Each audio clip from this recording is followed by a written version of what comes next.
So welcome to the Greenfield City Council meeting. Today is the 15th of April for those of you who don't file taxes. I am calling this meeting to order. If I could just have a little bit of quiet back in the audience, that's really helpful for us. Thank you. So this meeting is being recorded by the City Council and the Greenfield Community Television GCTV9. If any other persons present are doing the same, you must notify the chairperson. And I don't have Anthony, our regular reporter, so.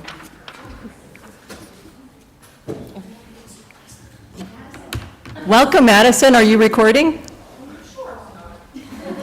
You don't have to. Great. I just want to mention, for those of you who want to do public comment, there's a sign-up sheet right there, and you get 3 minutes. We always ask everybody to do your name and where you live, as just part of open meeting law we have to do. If you're online, we don't see you if you raise your hand, so you'll just have to put it in the comments section, and we'll take people as we go. So first order of business is a roll call of members. Councillor Golub? Here. Councillor Gordon? Here. Councillor Bottomley? Here. Councillor Bullock? Here. Councillor Williams? Here. Councillor Bolduc? They are here. Here, but stepped out of the room for a minute. Councillor Webb? Here. Councillor Brown? Here. Vice President Garrett? I am here. Councillor Minhas? Here. Councillor Simpson-Alves? Here. President Wondolowski? Here. And we'll try to announce when Councillor Bolduc comes back to the rail. Great, thank you. So first on our agenda is the Pledge of Allegiance, which is voluntary.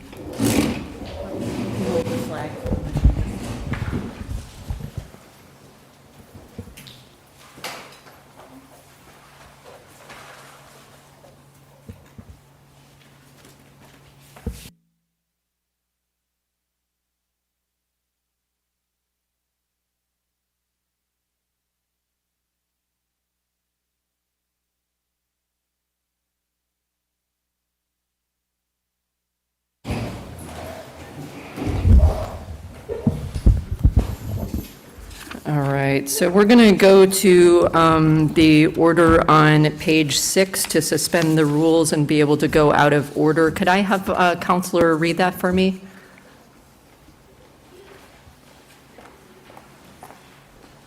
Councillor Bolduc, return to the meeting. Okay, Counselor Bolduc's back.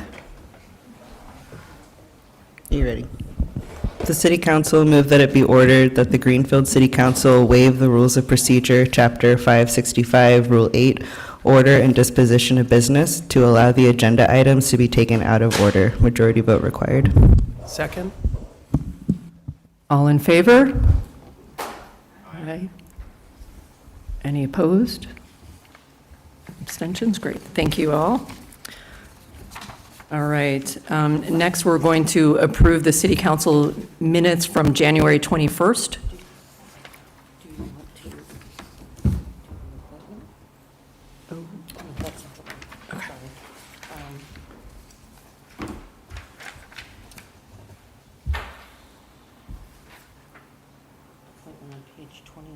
Okay. I'm going to do the minutes and then we'll do the appointment. Thank you. Could I have somebody read the order on page 7, please?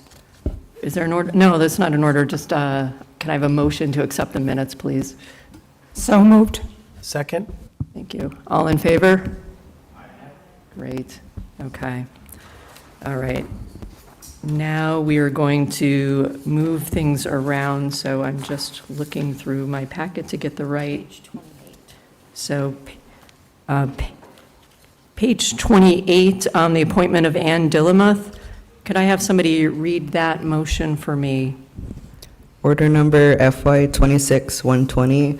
The City Council move that it be ordered that the Greenfield City Council pursuant to Charter Section 211 approves the appointment of Ann Dillamith to fill the Precinct 3 City Council seat vacated by Michael Mastrotaro until December 31st, 2027. 2/3 vote required of councilors present. Great. Any discussion? The committee chairs met. We discussed it. We were all in favor of moving forward. Nobody. Ann's fantastic. So we're so lucky to have somebody raise their hand and say they want to join us. Anybody else have comments or want to say anything? I'll just say, I think I'm possibly the person on the council who actually has known Anne for a while, and I'm thrilled that she's willing to do this and join us on the council. I think that she'll be excellent at this, and I really appreciate you. Thank you. So all in favor of appointing Ann? Aye. I don't see any abstentions. So Ann, welcome to the Greenfield City Council. We'll now give you your oath of office.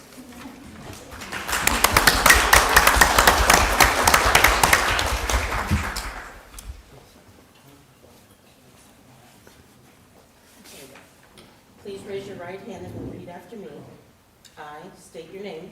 I, Ann Dillman, Do solemnly swear do solemnly swear that I will faithfully and impartially, that I will faithfully and impartially, and to the best of my ability, and to the best of my abilities, perform the duties of the office perform the duties of the office to which I have been appointed to which I have been appointed in accordance with the ordinances in accordance with the ordinances and the charter of the City of Greenfield, and the charter of the City of Greenfield, the Constitution and general laws the Constitution and general laws of the Commonwealth, of the Commonwealth, and the Constitution and the Constitution of the United States. of the United States. Congratulations, Councilor.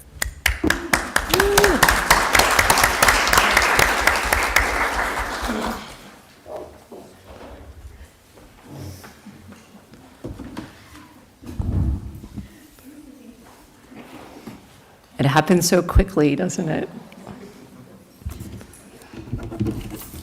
All right, so next we're going to move to communications from the superintendent and the school committee. So I'd like to invite the superintendent and the chair to come up.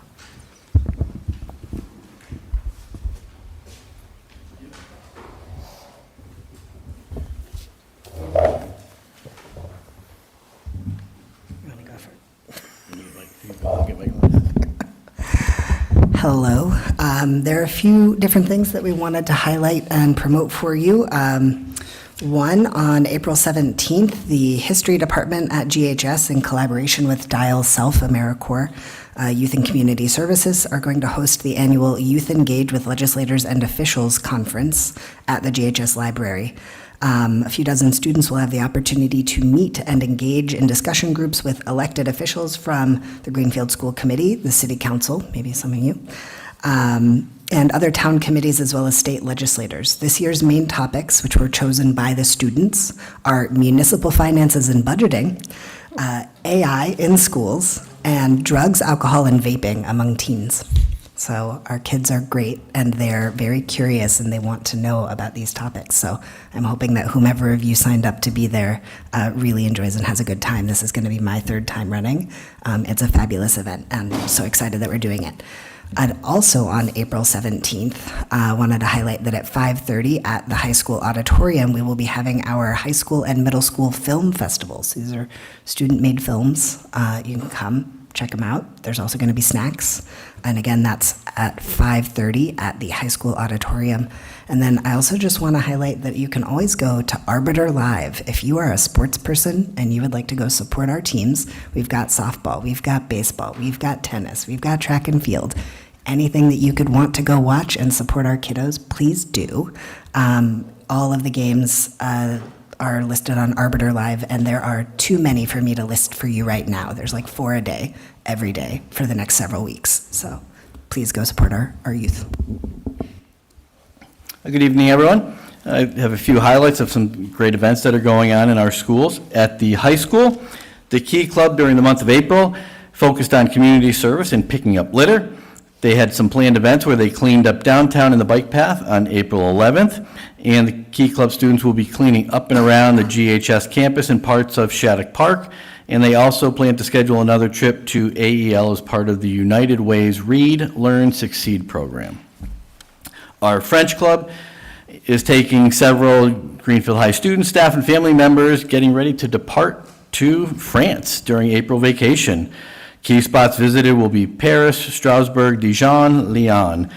Mark your calendars also for the French Club on Thursday, May 7th. They will host a Spring Coffee House talent show from 6 to 8 o'clock in the Greenfield High School auditorium. Admission is $5 for students and $10 for adults, and they will have light refreshments as well.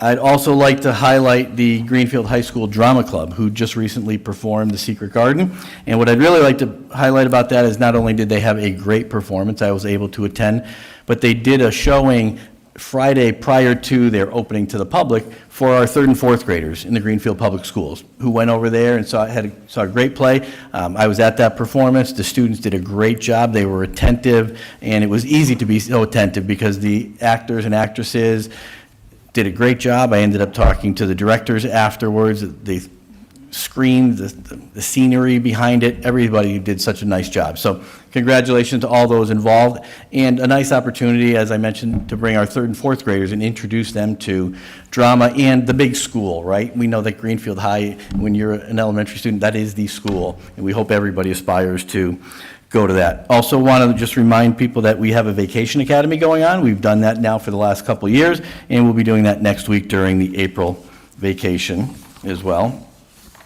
You may have seen in the newspaper the other day that the Students of Color Club at the high school had a dodgeball tournament. And congratulations to the winners, which were the administrative all-stars that night. I did not play that night. It was my wife's birthday, and I'm sure many of you know when you have there's not even a choice on that, is there, really, right? On that one. But I want to thank the fire department for also showing up. They entered a team as well as many others doing that. So it was a nice night. And I want to let you know we have a Greenfield High School has Greenfield Middle School, a teacher who has been awarded the Grinspoon Award. Some of you might be familiar with that. It's now called the Pioneer Valley Teaching and Excellence Awards, but commonly known as the Grinspoon Award for many years. And Lisa Morrison, a physical education health teacher at Greenfield Middle School, is this year's sole recipient for the Greenfield Public Schools. And her principal, Michelle Fenimore, says, Mrs. Morrison has a remarkable gift for seeing the unique strengths in every student and designing experiences that allow each one to shine. Whether it's building confidence in a hesitant learner, challenging a natural athlete to lead, or finding creative ways for students to demonstrate teamwork and perseverance, she ensures that all students feel successful and valued in her class. Her commitment to inclusion, encouragement, and growth makes physical education a place where every student can thrive. Ms. Morrison will be honored at a celebratory banquet at the Log Cabin in Holyoke on May 6th, so congratulations to her. And my last shout out I want to talk about is I was fortunate to attend a poetry slam at Greenfield High School. And prior to that, one of our students at the high school entered a poetry slam that happened on April 3rd at the Academy of Music down in Northampton. It was senior Ash Bigelow and came in 3rd place and won a cash prize.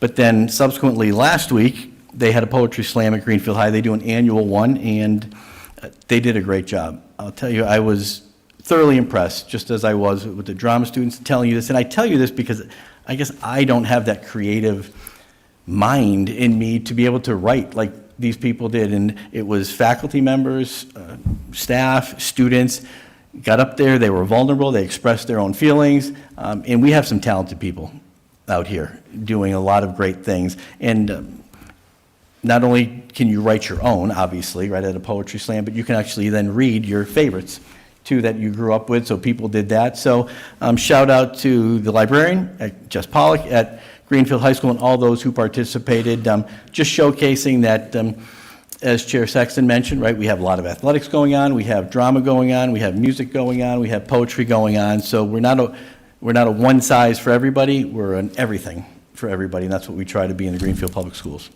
Thank you. Thank you both. You always have a very busy agenda going on in the schools. We appreciate hearing it all. Counselors, questions? And don't feel like you have to ask questions just to keep them here longer.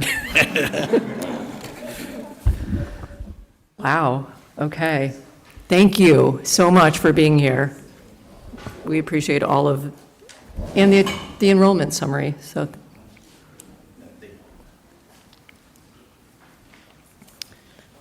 So I'm going to take this a little bit out of order, and if Linda Dunleavy, the Executive Director of the Franklin Regional Council of Governments, is available, I'm just going to jump up the city employees, if that's okay, although she doesn't work for the city.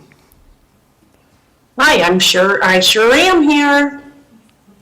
Great, Linda, thanks for being here, and thanks for giving us a little bit more info on what the FERCog does and how you work with Greenfield. Okay.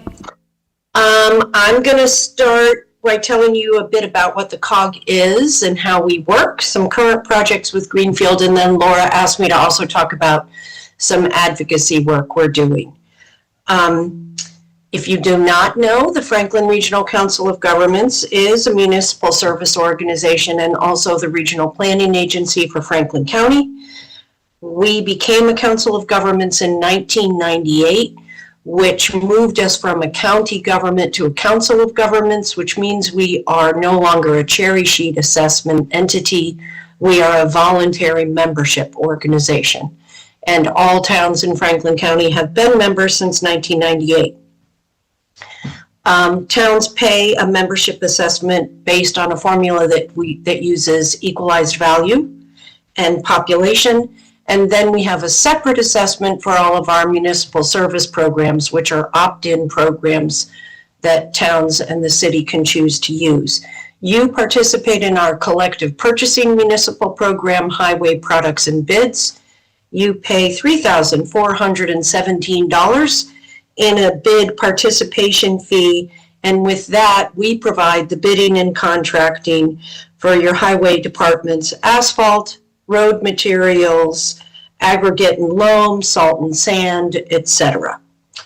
You also participate in our Franklin County Cooperative Inspection Program building and plumbing inspection, and you've just renewed the contract for that. Moving to our regional planning agency and community health program, here's some current projects we're working on with Greenfield now. Starting with climate resiliency, we're working with your planning board, open space task force, the Franklin Land Trust, and some city staff to consider zoning protections and land conservation within the Green River watershed. The Green River is kind of interesting because it tends to have a wider area than the floodplain. And so this project is aimed at reducing conflicts between the built environment and the river over the long term. Also on the Green River, we're working on a stormwater project with an engineer and the city to identify stormwater best management practices to reduce pollution impairments on the Green River. And as part of the municipal vulnerability program, we're doing an assessment in all Franklin County municipalities about water supplies to reduce climate vulnerabilities for drinking water, firefighting, farming, and other water uses. I'm going to keep going. Moving to transportation projects, we are helping out your DPW with the Greenfield Main Street, mostly working on helping you, connecting you with the MassDOT right-of-way staff and the right-of-way work that needs to be done for that project. That project, once fully designed and right-of-way acquired, is slated to receive a significant amount of federal transportation funding for that project. With MassDOT, we just completed a road safety audit of 2A from the Rotary to Duncan's, and we're now working to, a road safety audit really looks at conditions in a corridor and needed improvements, and now we're working with MassDOT to come up with how we can improve the safety and flow of traffic and other users in that corridor. to move the northern tier passenger rail proposal forward. We are in the midst of doing an economic impact study in hopes of showing Massachusetts and MassDOT that northern tier passenger rail is worth investing in.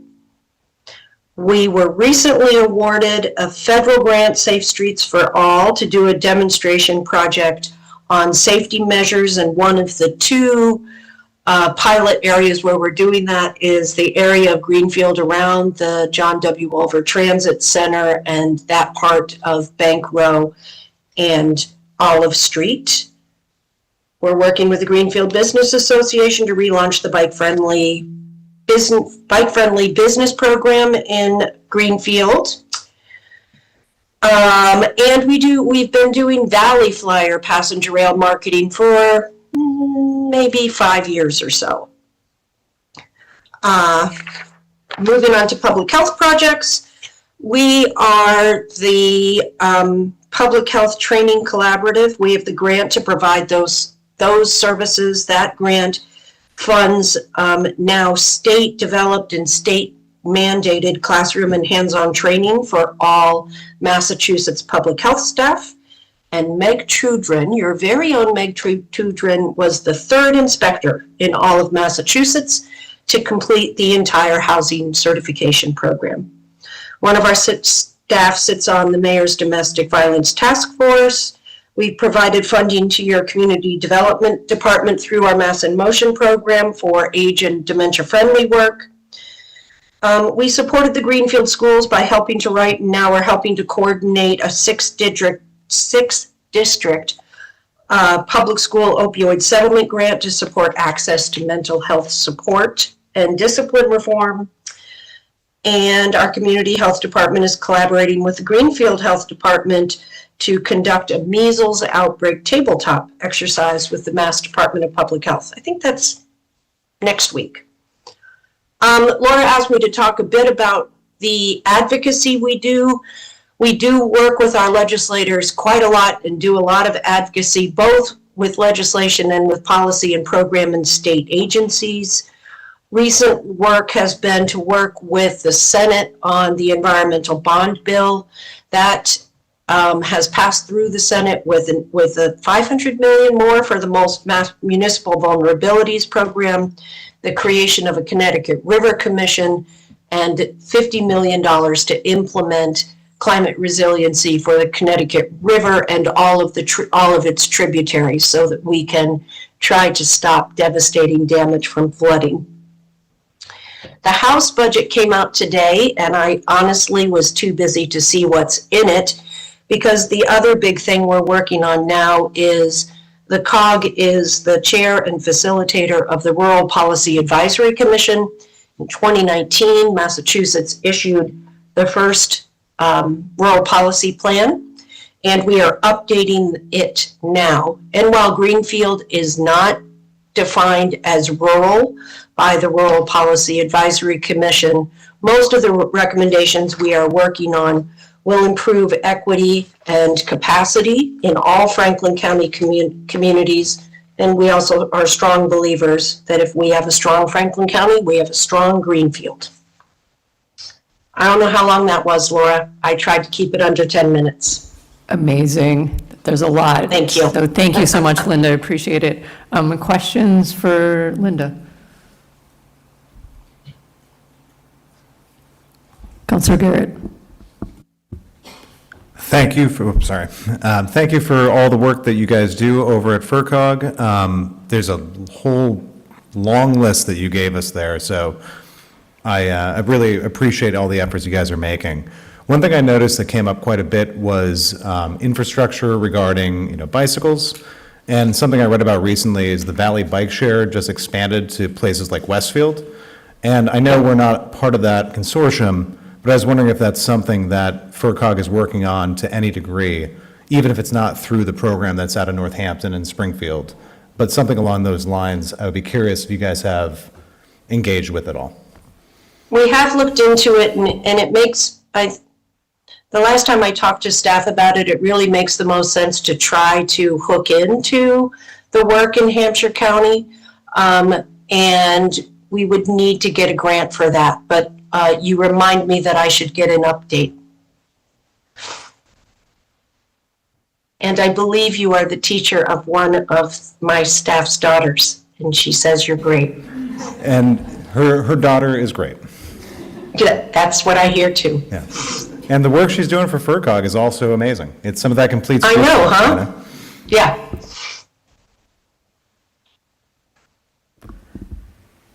Linda, it is my understanding that on the Senate part of the environmental bond bill, that there's 2 earmarks for Greenfield. Could you mention those for everybody? I don't know that I know which, is Okay. one for the wastewater treatment plant? Yes. Yeah. That would make improvements to the wastewater treatment plant. I don't know what the other one is, Laura. The Lunt property, yeah. At least $1 million, I think that's. I don't want to put you on the spot. You don't have to read through the bill. Yeah, I don't have it open, but I'll look it up and send you information. Great. No, we're really excited about this, especially because of the historic flooding issues we have in Greenfield, and any support we can get to help with that is going to be really important, especially as climate change is going to exacerbate that and make more flooding. Yeah, and that's the other reason to be excited about the Connecticut River Commission, because that went from $0 to $50 million, and we're still hoping for $100 million. But if we can use that for climate resiliency of the Connecticut River watershed plus all of the tributary watersheds, that would be a really significant amount of money and work for improving our resiliency and trying to stop some of that devastating destruction. Counselors, any other questions for Linda? And seeing no, so thank you so much for taking the time and zooming in. I know you can't see our faces, so it's kind of weird. No, I can. Oh, you can? Oh, good. I can, yeah. Last month, they couldn't, so. That's what I heard. Can you see my face? We can. Okay, good. Thanks for taking me out of order, Laura. I'm going to go pack for a weekend trip. Okay, enjoy. Thanks. Thanks, everyone. All right, next I want to invite up our folks from the planning board, George, and I think maybe Ella Wise is on from. Ella is online. They're running late, so they said we could go back to them in a few minutes if you want. Perfect, all right. So we will invite the mayor and city officers and employees up.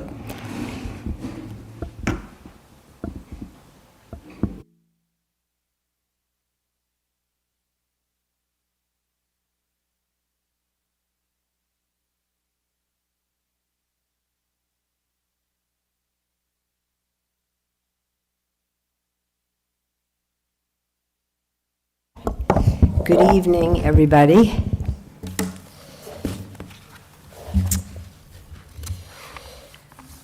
Before we get started, I want to give a quick update. We are getting ready to submit our FY27 budget to you. As you know, we're in a tough financial spot right now.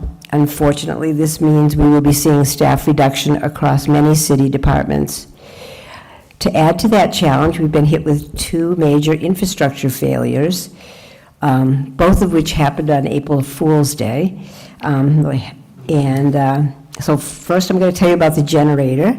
At the beginning of the month, we discovered that the 25-year-old generator located at the police headquarters has failed. This is the backup power for police station, dispatch center, and the server room. If those servers go down, we lose access to all city digital storage, including the system police use for dispatch. Basically, if that facility loses power without a backup, our communications go dark. Right now, we are renting a temporary generator for $14,000 a month. I want to give a huge thank you to Central Maintenance, IT, Fire Department, Police for helping with that installation, and a special thanks to our Central Maintenance Director, Joe Puggs, for negotiating a better price on on the rental. But paying $14,000 a month for the rental doesn't make financial sense. On the flip side, repairing the broken unit would cost around $110,000, which is not a great investment. Because of that, I've called an emergency city council meeting for next Tuesday, April 21st at 6:30 PM. The meeting will be completely remote. At that meeting, I'll be asking the council to approve $250,000 for a new replacement generator. It looks so far like at least 7 of you are able to attend, so we should have a quorum as long as everyone logs on. Shelburne Road culvert washout. This also happened on April Fool's Day. We had a major washout on Shelburne Road at the Wheeler Brook culvert. Repairing just that culvert by itself would cost several $1 million. Mass DOT came out to look at the site with our DPW team. They saw active erosion right while they were standing there and warned us that this could turn into a much larger and more expensive project. Mass DOT also made it clear that they are not interested in taking ownership of the road, which we tried. Right now, there are 2 Greenfield homes on the west side of the washout. DPW has been great about collecting their trash and recycling using our smaller trucks. The residents are still getting their mail, and we are checking with them regularly. We are also talking with Verizon, and thankfully, their lines seem to be a safe distance from the washout for now. We are still weighing the options for the future of Shelburne Road, but a permanent fix is going to be incredibly expensive, and honestly, it might be beyond the means of the city. I will keep you updated on the next steps. I want to give a shout out to our first responders and fire and police. Yesterday responded to a terrible fire, a brush fire near Wisdom Way and I-91 in the afternoon, shut traffic, as you all know, on 91, and I wanted to thank all the surrounding agencies who came to our assistance and helped extinguish the fire.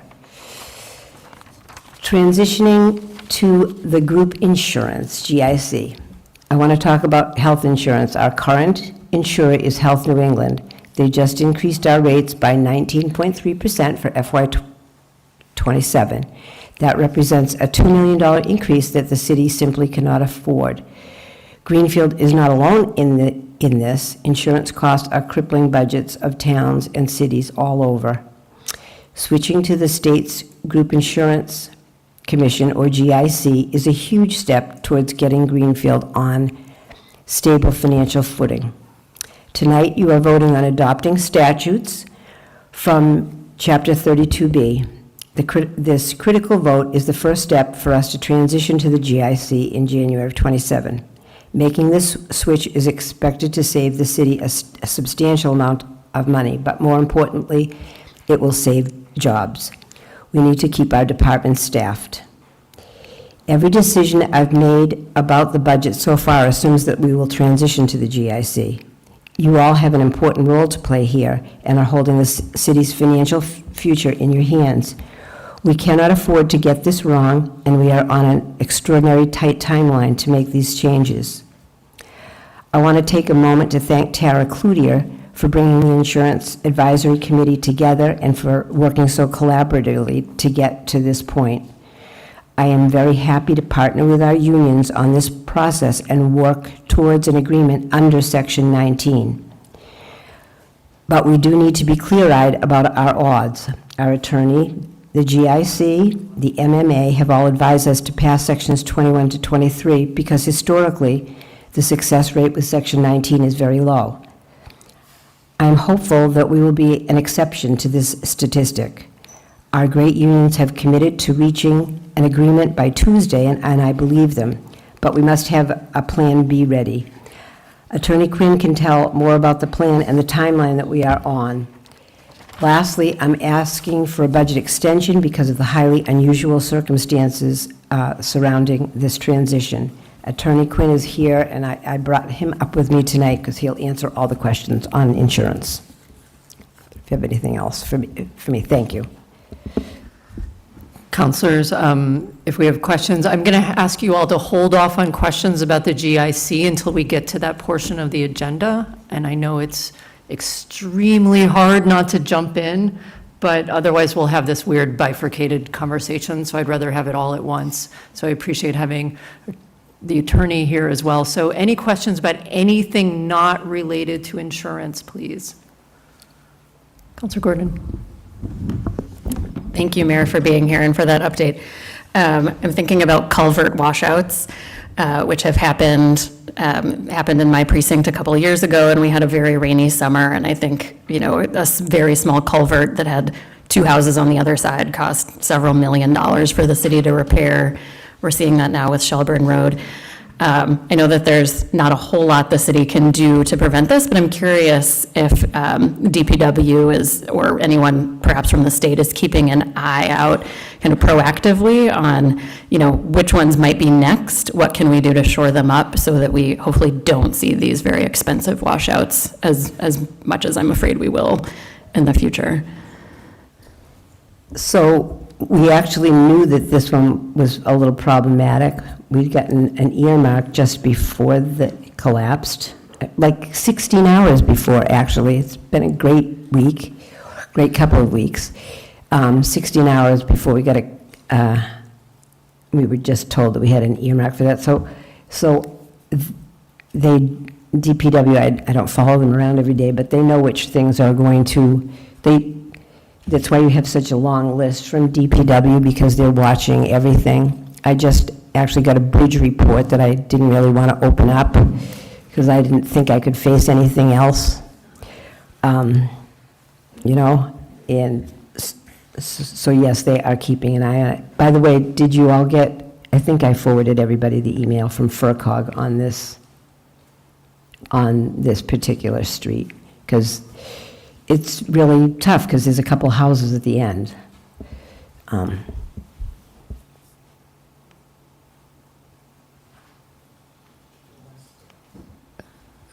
I think I had Counselor Minhas and then Counselor Brown. Is that, oh, I'm sorry. You sure?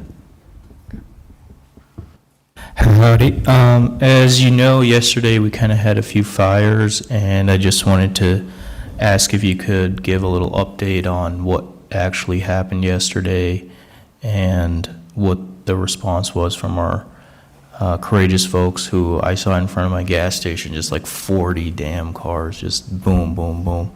And also kind of just on the topic of natural disasters, given that that was so close to our community yesterday, are there any precautions that the community members can take to kind of mitigate that sort of issue from happening in the future and exploding? So that was a terrible fire yesterday, and they did a great job. The first call that I received was, it was near the nursing home and Munson Street, a lot of homes. We had a wonderful response from so many people. How did it start? It had something to do with the brakes on the train. And I love explaining things that I don't totally understand. So, something happened and then some fluid came out, and it was a bad kind of fluid, I think. And, not the kind that you want. That made it worse, I think. And so it was all up and down the tracks, and then it was windy. I went up to see that after we finished meeting with, I think we were meeting with the attorneys on this insurance thing, and then left to go up and see that. But I think that's how it started. And then it spread, it went into Deerfield. So after they finished and put out, it was fascinating. They have a staging area. It was so hot, I can't imagine fighting a fire dressed up in all those clothes. But they did a good job. It was on all different parts of the track, and then shut down 91. And then they went off to Deerfield to help them after they put it out where we were. I think drought doesn't happen. What can we do? Pray for rain if you're a praying type person. That we were all hoping for that, and then it rained last night. So that was a good thing. And I can get you more information from the fire chief, who would probably be able to explain that better than I did. Counselor Webb? I don't have a question. I just wanted to say thank you for showing up to the trash pickup on Saturday. The mayor was super sick and still showed up to pick up trash, and with her help, along with, I don't know, so many that I could name, we picked up over two, what am I thinking of? What's the word? 2 dumpsters worth full of trash from the Green River and downtown. And I think there were like 32 shopping carts, something like that. It was a lot of shopping carts. Pretty amazing stuff. Counselor Williams? Yes, not a question, but a comment. I want to extend also thanks from the M&A nurses at Franklin Medical. They were so happy that you came to their picket. It meant everything to them, so thank you for that.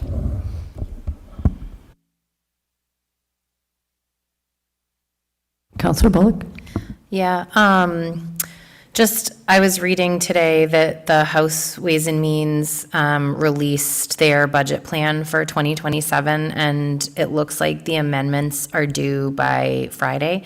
So I'm sure you're working with our state delegation, but there was some things in there that would actually help us a lot as a city. There's an increase to the unrestricted government funds in there. There's rural aid for schools in there. None of them are at a significant increase, but something that could potentially mitigate. So I know that I will obviously reach out to our local delegation, but the turnaround was fast. So I just wanted to let you know, in case you didn't, that it's by Friday. We have reached out. They're worried about us. I think they're trying to do everything that they can. I'm sharing my worry with them constantly and submitted remarks. And the UGA, the unrestricted government aid, it's terrible. We have all these unfunded mandates. They have not kept up with inflation. What we are receiving in UGA should be so much more. I don't know what's going to happen.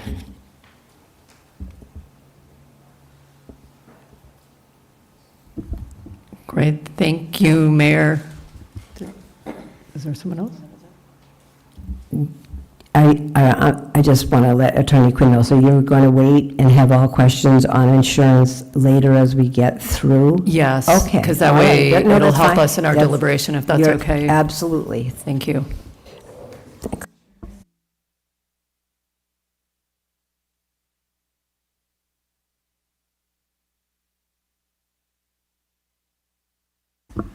All right, so I've got George to come up and Ella, who's online, to give us an update on the master plan. She's in person. Oh, she is. She's here. Okay. Oh, I thought I saw your name on the. It was earlier. Great, thank you so much for being here and giving us a short update.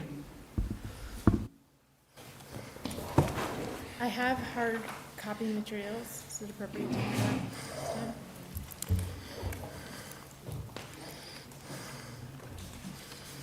Let me just start. Thank you. George Tolumsis. I'm the vice chair of the planning board. I'm here representing the planning board. I'm here in lieu of Jeff Sauser, who's the chair, because he couldn't be here this evening. I've been honored to be, for the past 10 plus years, the planning board representative on the master plan implementation committee. And I have a little show and tell. This is the 2014 master plan. It's 336 pages. It's easily found on the town website. And so it's called Sustainable Greenfield. And so the Master Plan Implementation Committee is called the Sustainable Greenfield Implementation Committee, SGIC. And so there has been a process to update, because it's been 10 years. We're starting partially starting with a couple of chapters. And so the 2 chapters that we had an opportunity to update were the land use and the national historic and cultural resources. The other chapters, there are 7 chapters total. They're transportation, economic development, education, That only applies to the buildings, not to the educational process itself. Public facilities, services, and energy, housing. That's it. So 2 of the 7 chapters have just been updated.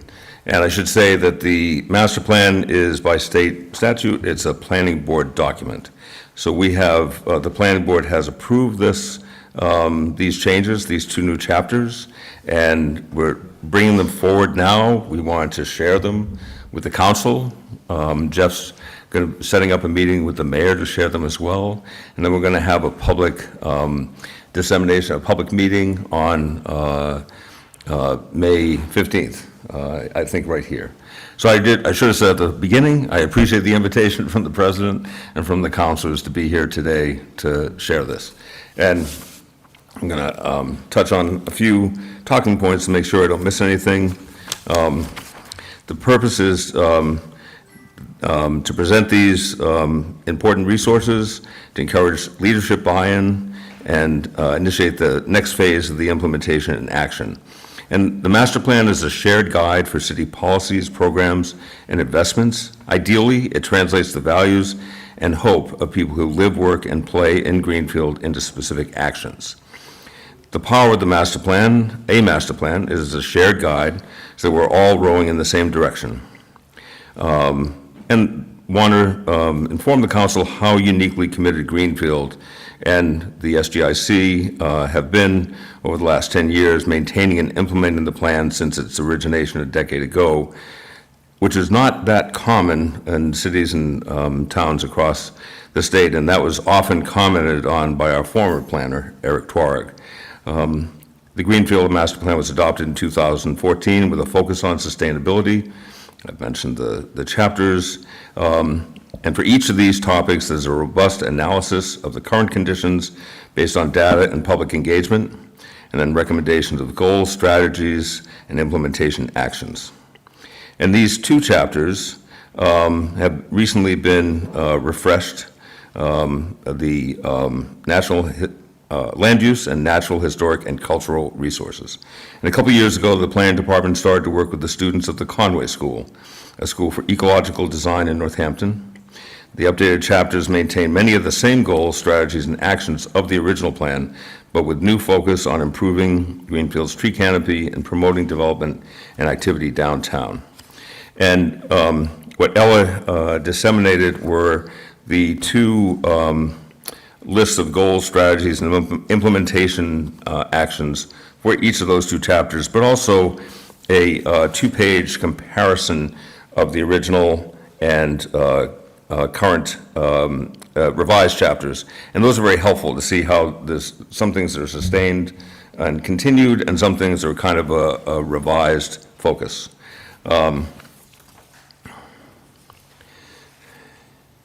The process for writing the chapters included community engagement through review by local volunteers. The Conway School hosted 2 community engagement events and an online survey. The students worked with the planning department and the SGIC. The committee, the updated chapters were prepared by the students, were then edited by the members of the SGIC, and finally reviewed and approved by the planning board. And the updated chapters relate to your work as city councilors because it provides a helpful outline for shared goals between the many different stakeholders in town. The master plan can help translate priorities into policies, almost like a menu. If you have a goal you want to pursue on the council, the master plan likely has recommended strategies and actions for achieving that goal. Next steps are to use the master plan implementation table to find a goal you're interested in advancing and the recommended strategies and actions. For example, if you're interested in increasing urban tree canopy and expanding urban green space, you can identify which type of strategy you're most interested in pursuing and then which action. Maybe it's to help increase the city's ability to plant and care for trees by assisting the planning department and DPW on complete streets funding applications. And another step is to engage with the planning board as you consider planning priorities and zoning amendments so that we can collaborate on how to move them forward in the context of the master plan. There are many recommendations in the plan for zoning changes. And lastly, the SGIC will check in regularly with the council to keep you updated on the plan status and ongoing implementation. And in addition to the two tables that we just disseminated, there's also the students put together a 90-page background chapter that will be sent to you electronically as well. This hasn't been put on the website yet because we're waiting for the public event that's going to be happening on the 19th. So again, just wanted to share this respectfully with all of you and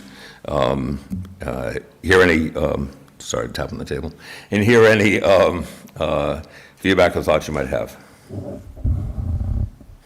I know it's a lot, as I was saying. It's a lot of information, a lot to take in. But the process one is meant to represent the entire community and both, and going forward as well. So. Thank you. This is really helpful, and actually this little cheat sheet, I think, is really fantastic, so we can see the differences between where we were and where you're going, and what's still ongoing, and what's been achieved. So thank you. And then having also these recommendations so that the council can look at what we might do as part of that. So councilors, questions. I know it's a lot to digest, so we might not have questions today. It might have to come to you guys via email or at a future date. So I see a lot of hands. Okay, so I have Councilor Minhas, then Councilor Williams, and then Councilor Webb, and I think Councilor Garrett. First off, thank you for such a comprehensive and extensive list that we can go over later.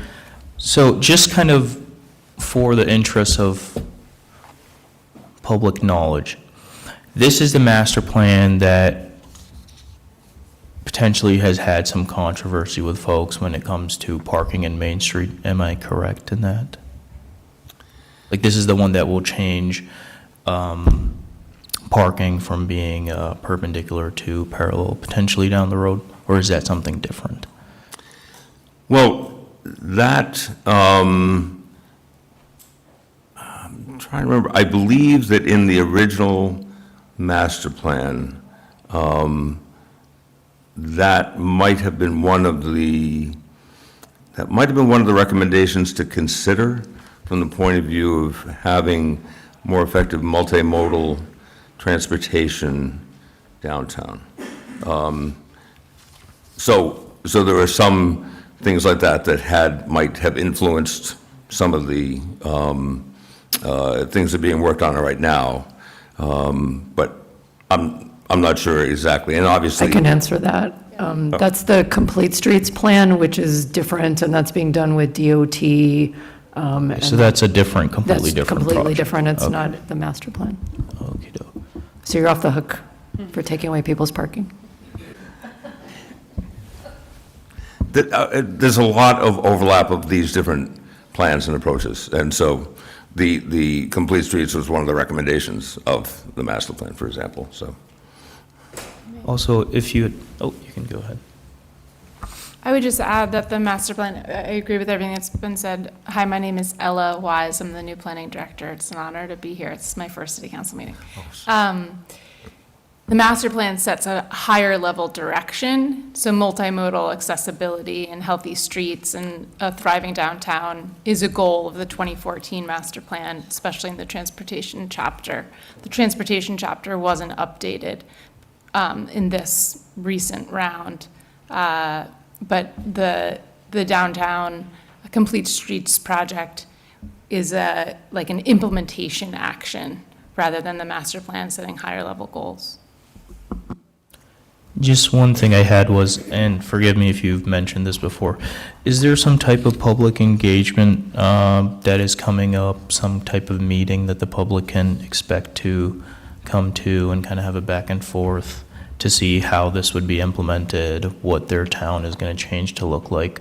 I mean, most of the stuff I'm seeing, I mean, all of them, this is looking like pretty good stuff. I mean, more trees, more green space. This is a good thing. Yeah, there were, as I mentioned, there had been previous involvement of the public, both a couple of events, public events, and an online survey in developing these. And now on the 19th, there's going to be a public event to share it and have engagement. So Counselor Williams? Yes, so my question is, on May 19th is the meeting? Is Yes. the public meeting? And where is that and what time is it? here and Here? It hasn't yet, the planning department. Can I have you put on your, thanks. Yep, sorry. The planning department is not hosting that. It has not been publicly posted, but the draft plan would be that it was May 19th located here. in the evening, but I'm not sure of the exact, I don't think we've set an exact time yet. That's being hosted by the SGIC. Thank you. Counselor Webb? Hi, thank you all for putting this together. I sit on the SGIC who has been meeting about this and meeting about the public engagement process. You should all come, it's really cool. It's how we get to choose what our city looks like. I had one question for you all. I saw that you updated the solar infrastructure for the city, and I'm wondering if community-owned solar is something that we're interested in as a town, or was it put forth on the plan? I don't recall that being included. I wasn't involved in the drafting, but I could double check. I'm not sure, specifically. Thank you. Yeah. I've got Counselor Garrett and then Counselor Gordon. Oh, we thought you were, okay. So I don't have a question, but just a thank you to you folks for all the work you've put into this plan, and a plug to members of the public who, here, we have a 300-page planning document, and maybe don't automatically want to go and read it, but there's genuinely, it's a wonderful document. I've read it, the 2014 one. I look forward to reading the updates. And that's not just because I'm the kind of person I am. It's really good information. And there's lots of pictures, there are bullet points, like, it really lays out a future path for the city to take that is optimistic and hopeful and proactive rather than reactive. And that's one of the things I really love about the master plan, is it's a chance for government to plan rather than just simply jumping from crisis to crisis, And so thank you for this work, and I really hope we continue holding ourselves to the standard of being a city that plans rather than a city that simply reacts. So, thank you. Counselor Golub? Again, Mike first. I want to echo my colleagues that said this is incredibly well done. And, excuse me, I know it's well done because one thing that I'm really excited about this is because as a counselor, our scope is so limited about what we can do. And I'm just reading through this, and as the chair of appointments and ordinances, I'm always thinking about, okay, what type of ordinance can we have under our purview? And immediately I located one about the wetland protection ordinance, which we recently amended, but we could amend it again. So I'm curious if all of this is in one spreadsheet. I love a wonderful spreadsheet. This is a wonderful spreadsheet. Do you have this in a spreadsheet that I could search and look up ordinance and see, okay, these are our next steps to implement this as much as possible? I'll just say, we have folks on the SGIC who are more tech savvy, very tech savvy. I'm not that person. And what's the name of the system that's going to be on? There is, I think, a public-facing Airtable, but Airtable. there's also an Excel document of this PDF. Can you please send that to the council? That would be incredibly helpful. Yeah? Okay, thank you. Counselor Dilmuth? This is very exciting news that 2 of the chapters of the master plan have been updated. I'm curious, is there a schedule for updating the other chapters? How does that work? I'm hoping that there will be. Yes, this came about somewhat by happenstance because the Conway School came forward, and then the SGIC, in consultation with the planning board, said which 2 chapters would best fit their expertise. And then after that, we were thinking, okay, we've got a little momentum going for updating this 10-year-old plan. And the SGIC thought economic development would probably be the next most important thing, consulted with the planning board agreed, so we've been trying to look for funding to do an update of that chapter. Counselor Boulder. Hi. So first of all, this is fantastic, and I didn't get past the word history, and I stopped there. That's a surprise, right? And I just want to say that I think it's incredibly valuable that you have this focus on highlighting the indigenous history of the area. I think that is incredible, because for the longest time, Greenfield has been an industrial community. And I think that going back to those kinds of roots really teaches us, not to use the horrible pun, but you get to the root of where we are as a community and where we started. But I also, as the secretary of the Historical Commission that totally publishes minutes on time and uploads them to the city direct, I'm going to get you those minutes. But I also think that if at all possible, I would love to see we'd love to have those conversations with you, because I see there's parts here about updating the Historical Commission and talking about historical signage. I can just say that we'd be more than happy to get involved in that. So not to put that on the agenda. Sorry, Margot, if you're watching. Thank you. I'll just say the Conway students did a wonderful job putting a lot of emphasis on that history. So, yeah. If I could. What's up? I just want to make one last comment. If there are no other Sure, questions. absolutely. I just want to say the title of the Sustainable Greenfield Implementation Committee is a bit of a misnomer. We don't really implement much. You folks do, and the department heads do. And what has been great over the past 10 years is to see so much in department budgets. The master plan has been completely integrated into that process. I've heard so much, it's been so heartening over the years to hear counselors up here reference the master plan so deeply. And so we kind of try to fill in the gaps when something doesn't fall into a certain area that's being covered, and we're kind of champions of things and cheerleaders. So I don't want to take too much credit in that regard. So I just want to mention that. I appreciate all the work you folks have been doing in putting this plan into action. Thank you. Thank you for the update, and welcome to Director Wise. So we're so excited to have you in front of us and to continue to work with you. So thank you, both. Rich?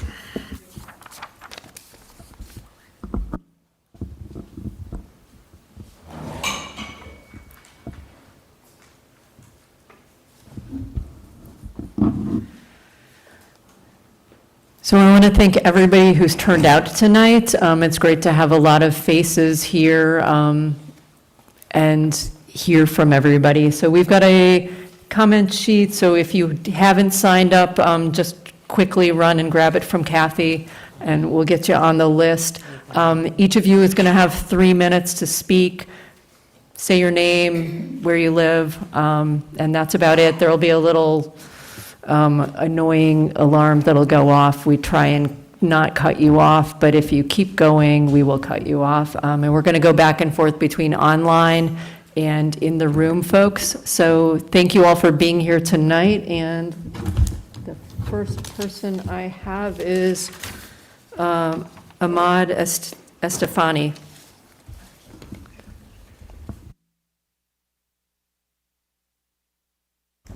Thank you. My name's Ahmad Esfahani. I live at 44 East Cleveland Street. Across Massachusetts, as well as in neighboring states, elected officials are no longer treating the issue of immigration and customs enforcement as a theoretical issue.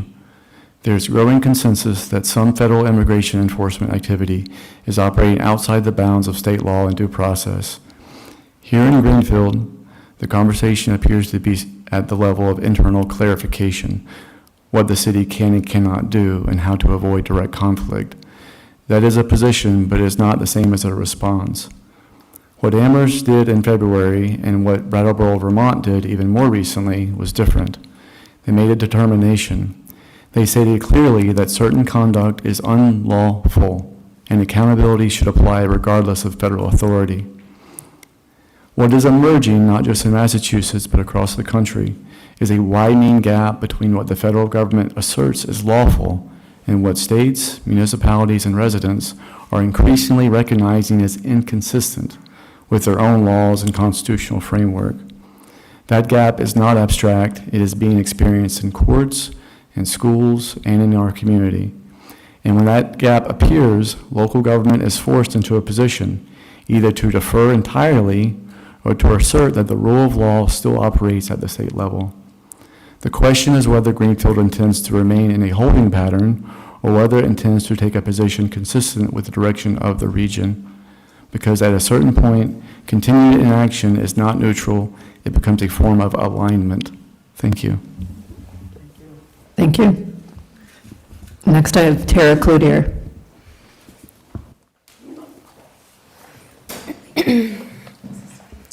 Hello, I am Tara Cloutier. I live at 255 Coleraine Road in Greenfield. I am a teacher at the high school, and I'm the president of the Greenfield Education Association. Before I get into the GIC conversation, I just wanted to thank FERCOG because they didn't mention that they helped me take 46 kids last month to New York City to go see Buena Vista Social Club on Broadway, which is a magical musical about the music of Cuba in the 1950s and with the same characters in the 1990s. So thank you so much, FERCOG. You're doing lots of great things. I'm also taking kids to Spain on Saturday. Last thing I'm going to tell you about myself. Thanks so much. So I would like to thank the Ways and Means Committee the other night for voting to reject Mass General Law 32B, Sections 21 through 23.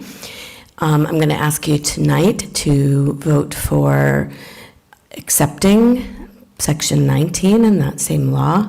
I'd like to thank the mayor for circling back and recommending Section 19. As union leaders, we appreciate the allowing us to retain our collective bargaining rights over our health insurance. Thank you so much. Thank you. I have Al Norman.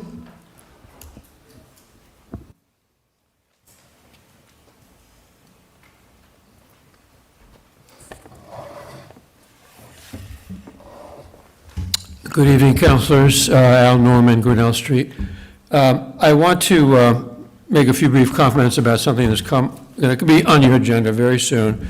I've talked with Chairwoman Golub about this, filed some testimony. This is if you fall behind in your property taxes, you are at risk of going into tax title, which then leads to foreclosure and can include an auction of your home. This is something that, according to the Treasurer's Office, is around 183 homes by June will be in tax title. This is a great concern because you also have the right under state law to redeem your house. In other words, to pay back what you owe. To do that, you can enter into a payment agreement with the city to pay over time. So the question is, are those payment agreements fair and equitable both to the city and to the taxpayer so that no one's being exploited? Because these are people who aren't simply negligent and don't care about paying their taxes. They don't have the money.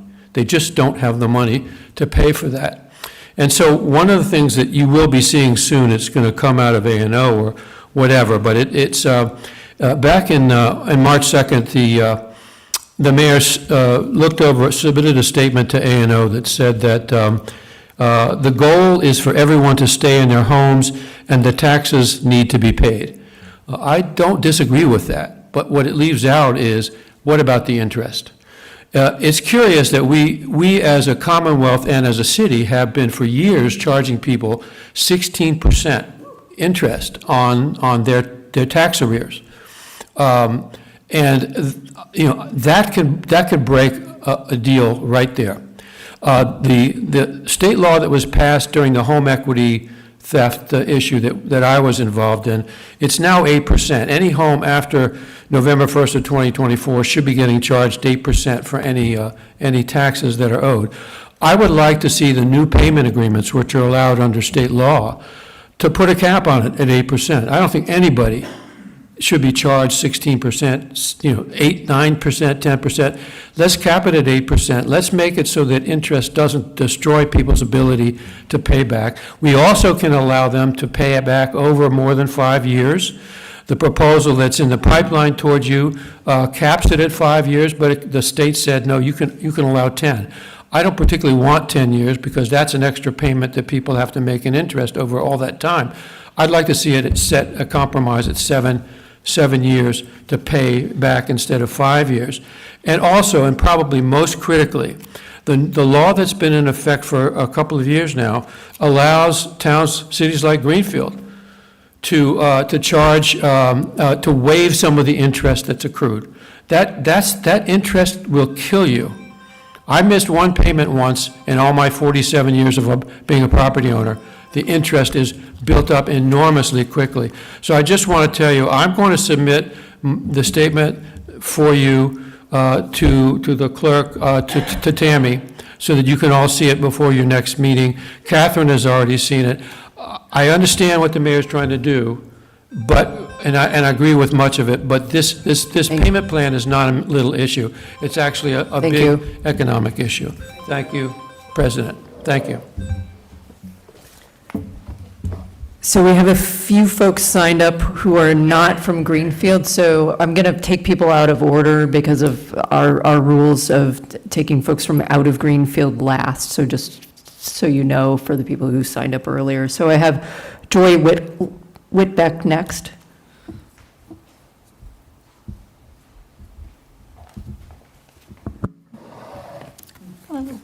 Hi, I'm Joy Whitbeck from 49 Lincoln Street, and I'll apologize to anyone who was at Ways and Means on Monday. You already heard my little spiel, but it's a little different. So as someone who's been a lifetime Greenfield resident, then an employee, and now a representative of the SAEA union, I'm here on behalf of the union and myself to respectfully ask you to enact MGL 32B, Section 19, and reject Sections 21 to 23. We can all agree that health insurance is a very important, personal, and expensive part of our lives, and that a change to our current health insurance situation is necessary to better support the financial standing of our city and its contributing employees. Unfortunately, for the third year in a row, the city has faced significant premium increases, and due to time constraints, there has not been productive discussion or room for new ideas or opinions. Most recently, the city requested that employees not only deal with Health New England's 19% premium increase, but also take a larger percentage of the expenses. This would create an impossible situation for employees, especially families who would be asked to shoulder an almost $500 per month increase in premiums. The current union influence on health insurance provided to city employees is limited to an advisory-only role through the Insurance Advisory Committee. After meeting last month, the IAC's response to the city was a request for change by enacting MGL 32B, Section 19, as was suggested by the Finance Department. It further acknowledged that the committees created by this enactment much work swiftly to review this current situation and potentially move to larger group insurance like GIC as soon as possible, perhaps even by January 1st, 2027. In America today, an exorbitant amount of control over our health care is dictated by insurance companies. MGL 23B, Section 19, gives decision-making power to individuals and families instead of us just advising. These are the people with fresh ideas and a desire to work collaboratively. In contrast, Sections 21 to 23 restrict employees' ability to have a voice in the future of our critical health insurance coverage and leaves the burden of change in the hands of those who until now have failed to show a desire to make substantial changes to the plan. If real change fails under 19, then 21 to 23 could be enacted, but Greenfield employees deserve the opportunity to work collaboratively under 19 before assuming that will falter. Therefore, I ask you to please support unionized labor, the financial health of Greenfield, and its employees who keep Greenfield a wonderful place to live by enacting 32 Section 19 and a brighter way forward for city employee health care coverage. Thank you. Thank you. I'm going to jump to online, and I have Jesse Cole. Jesse, if you're there, you can unmute.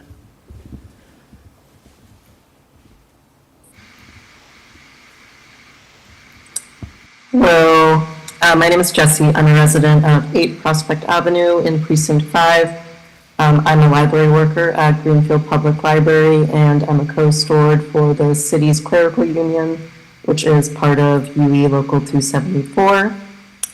And as both a citizen and employee of Greenfield, today I'm urging City Council to support MGL 32B, Section 19, and reject Sections 21 through 23. Section 19 allows the city to find a more affordable insurance option while still ensuring those directly impacted have a voice in their future coverage.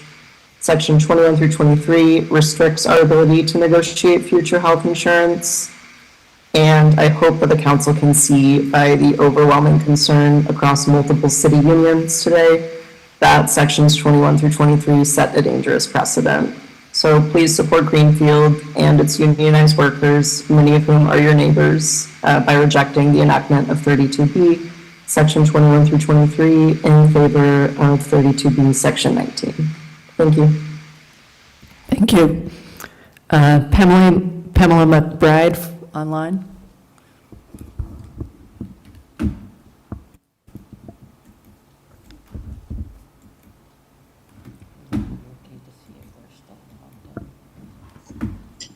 I'm sorry, this is Pamela McBride. I actually tried to delete. I decided not to make comment tonight. Okay, thank you. Next I have Danielle Peck.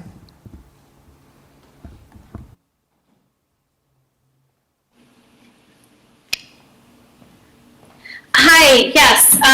My name is Danielle Peck. I reside at 726 Coleraine Road in Greenfield.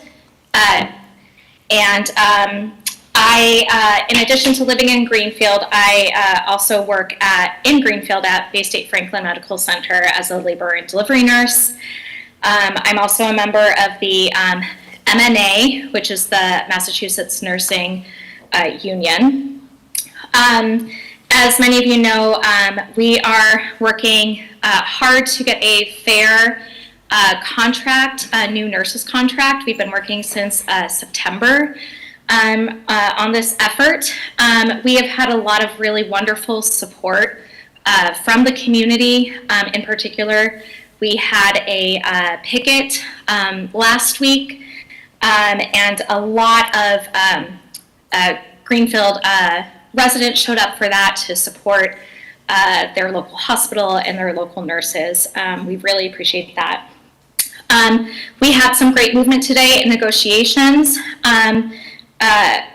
but we are asking for more continued support from the City Council and from Greenfield in general to ensure that we get a fair and competitive contract from Bay State.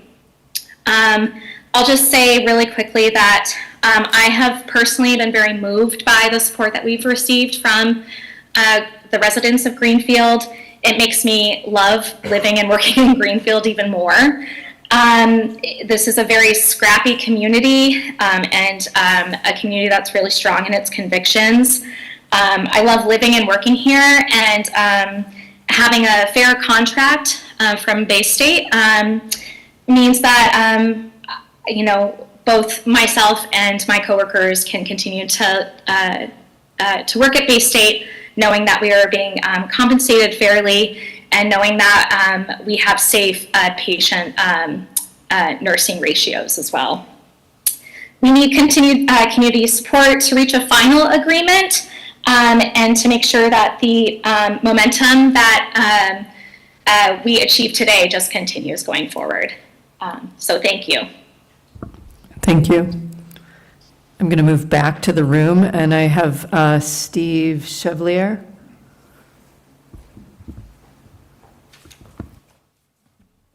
Hi, Steve Chevalier, 40 Plantation Circle.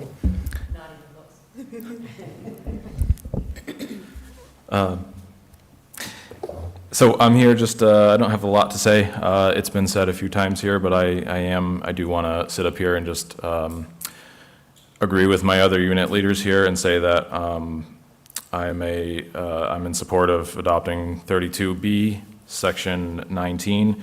It gives us a say in that now and in the future, as things seem to change very quickly on the health insurance stuff. I think we can all agree that the GIC is currently our best option. I don't think there's any difference in opinion, honestly, at moving to GIC at this point. It's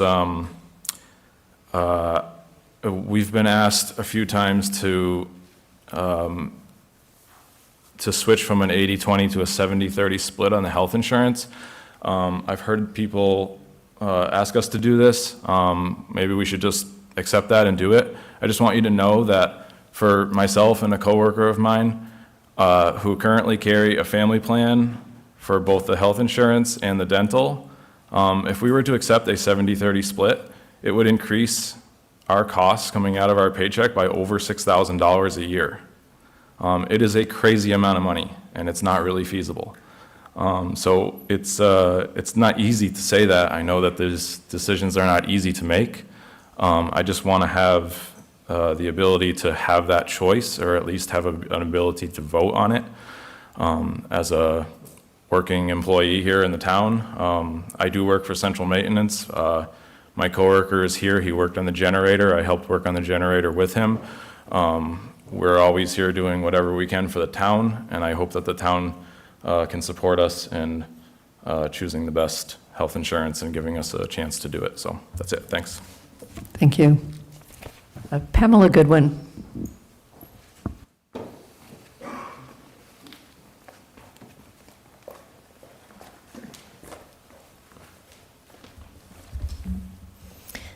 Good evening, councilors, 54 High Street. It is Pamela Goodwin again.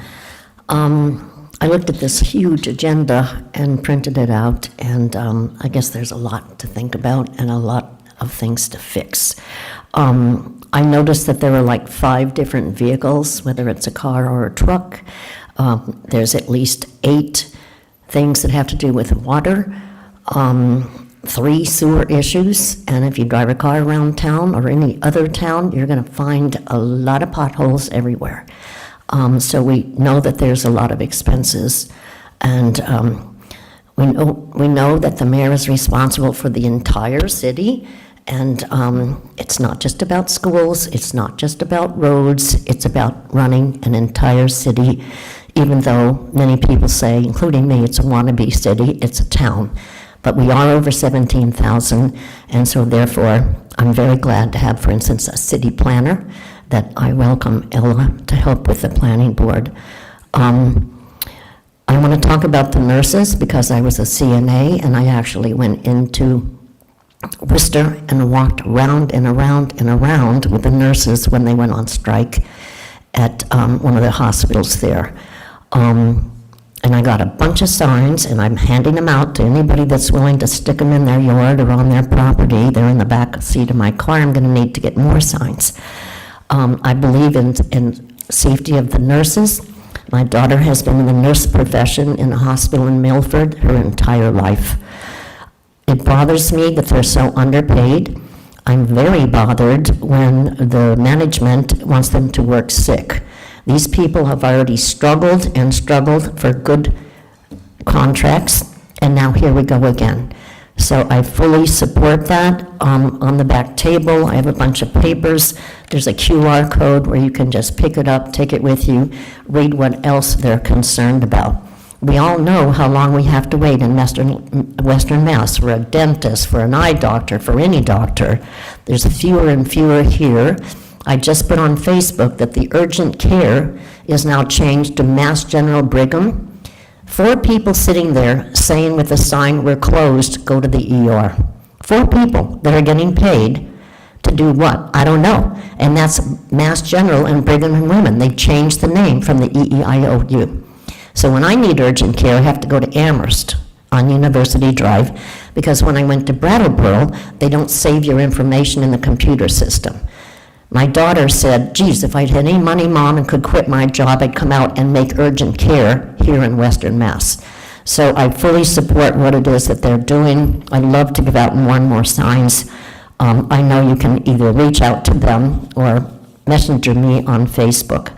The last thing I want to say is I hope that people will listen and watch as soon as it goes up. We just had a GSEP meeting. Again, no public comment, nobody came, nobody cares, and I want you to be able to see what we're talking about once it comes over off the cloud. Thank you for your time. Thank you.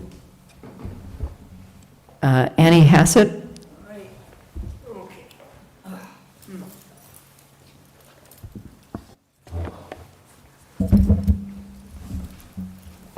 Annie Hassett, 21 Leonard Street, Buenas noches. We have a large Hispanic community here. Haven't heard anybody actually address them. So as a senior citizen on a stable income, not very much that I have, but what it's like, they went up $550 a quarter on my taxes. That's $2,200 a year. Now think of your grandmother. We all have grandmothers, right? They're still alive. Are we going to have our grandmothers eating cat food, dog food? Not eat at all. They can't pay their taxes. I'm afraid of gentrification, people coming, so Northampton, Amherst, we watched it come. I went and I said, hey, what can we do about my property taxes? And they said, well, let me in your house. I said, no, you're not going to come in my house.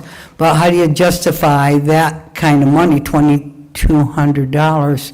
So I feel like somebody my age, not that I'm special or anything, but that I would have to go back to work. Think 85, 95, they're going to have to go, what kind of jobs? You want your grandmother to go to a job to try to pay their taxes? That's outrageous, that 100 and something, 83, he said, this close to losing. Now, you know what the guy said? Oh, that's okay. You can, somebody else will buy your house and they'll pay the taxes. We have a problem. And it's bigger and it's growing financially. There is not enough money. The answer is not to tax all of us people who've been part of Greenfield for a long time, thinking that that's going to cover the, it's not gonna. Last time I saw the mayor, I was in a food line over to church. That's what I do. Mondays, Tuesday, and Wednesday I go. And she was there, and I felt like saying, you know why I'm here is because I don't have enough money to do anything else with everything else that I have. So we have a big heart here. I've been here for a long time. I know you really care. We have to find a different solution for the problems that are only going to get greater. And I know together, with heartfelt consciousness, that we're going to find a way to do that. And I really appreciate everybody here that's given their effort, but, am I going to have to sell my house after all these years? I'd hate to leave this community. I've stayed because I love it, and I love the people, and it would be hard, but if I have to do it, I'll move along. Thank you very much, each and every one of you. Thank you. I'm jumping to online, and I've got Reese McGovern.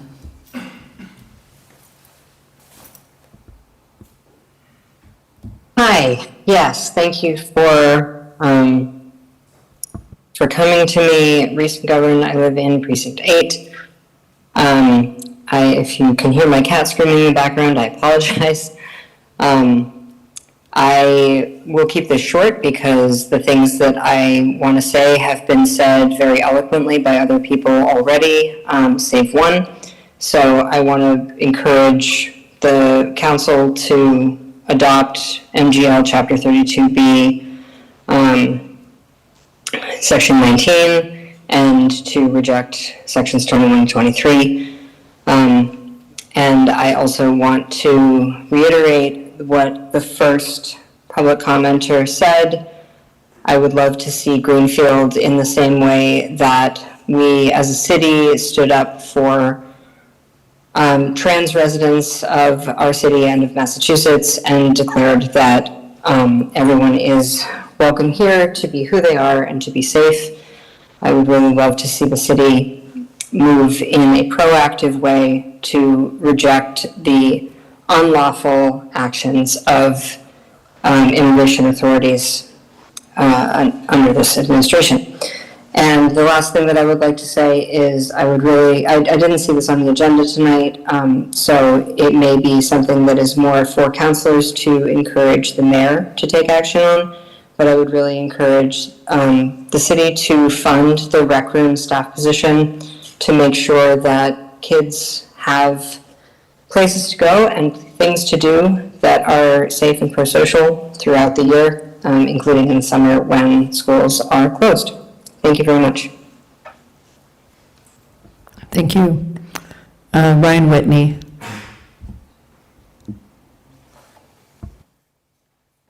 Hi, my name's Ryan Whitney, Greenfield, Massachusetts. I just wanted to say that I came to the council a little while ago and I did a public comment about not being able to see the screen and technical problems. And then you guys did I think it was a community relations thing on it. I had emailed all you guys. And still right now, I can only see from Patty to John. I can't see any of the commenters at all. Today I tried to log into the health board meeting, the health board meeting, and the link was, the lady couldn't figure it out. So I'd really like to urge you guys, because I have a disability, I don't go to the meetings because of my anxiety, and I don't want to cause outbursts for you guys. You guys have all seen me do outbursts, and I try to avoid doing that. So I really wish, like, Catherine Golob championed, you know, being accessible and this and that, and got an article in the paper, and then nothing is done about it. Like, the access to the meetings are terrible, links are broken. Like, we really need to focus on, like, some of the meeting accessibility. All you guys, our city council and our mayor, I've worked with a lot of you on transparency. Like, I remember back before the mayor wasn't the mayor, and she was complaining about these things also, but now they're happening in her administration and doesn't seem to be any attention to it. And that's about it. Thank you. Thank you. And thanks for continuing to bring that up. I appreciate it. Stephanie Duclos. Hi, Stephanie Duclos, Precinct 8. So today, I really don't know too much about what's on the agenda. I was very upset that I saw a last-minute added item that I wasn't able to go over. Perhaps this 32B sections, whatever they're talking about, prior to me commenting.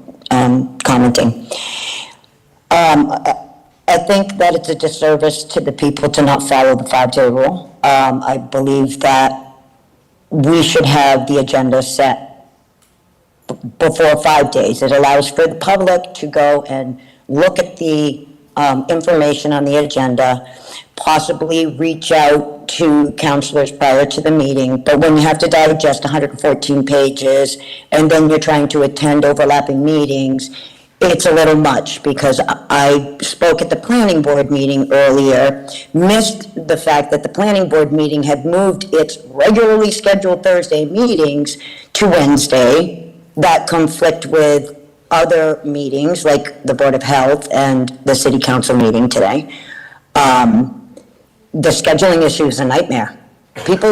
How do you encourage engagement if all the meetings are all scheduled at the same time on the same day because it's convenient for counselors and committee members? I think there needs to be a structured schedule, like the committee chairs, the first Monday of every month, it has to be out there, and that has to apply to all the boards. I understand it's not always convenient, you can't always get a quorum. Well, you took an obligation, you took an oath, you show up to these meetings, you come prepared. Well, that leads back to my original point. The agenda to digest as much as that you wanted us to digest in 2 days, and said, okay, well, I just got it under the wire because I got it in at 9 in the morning, and then Tammy has to send out updates to every single counselor, and then every single counselor has to, in the last minute, digest whatever it is you added to the agenda. It's not fair to the counselors. It's most certainly not fair to the public. And I wanted to speak a little bit about what Al Norman had touched upon. I want to thank Wahab for all the work that he's done on this, and all the effort he put forward to make this a reality. And I appreciate the counselors that are currently on it and working on it and understand the importance of keeping the elderly, our largest population in Greenfield, in their homes. This cannot happen if you overtax your seniors with inaccurate assessments, overtaxation, not making agreements with them instead of, you go out and you gouge them like these credit card companies do, where they tease you in at 2, 3, 9% at some of them, and then before you know it, you're at 30% and you paid your bill always on time and they bankrupt you. Well, I don't like that mode that we're going in where Greenfield's looking to bankrupt its citizens by overtaxing them. I will never support a 2.5% override. We have debt exclusions we have voted for libraries, for fire stations, comes back to change orders, millions of dollars out the door, and we can't fund our schools. 1,285 kids? What's that budget? There can be compromise on that insurance for the city. I'm sorry, guys, but cuts have to happen somewhere, and we need to fund things like public safety. Well, no, I want that money from the elderly taxation when you do take these people's homes to go into the elderly taxation fund. Thank you very much. Thank you, appreciate it. I also have Joe Merkin online.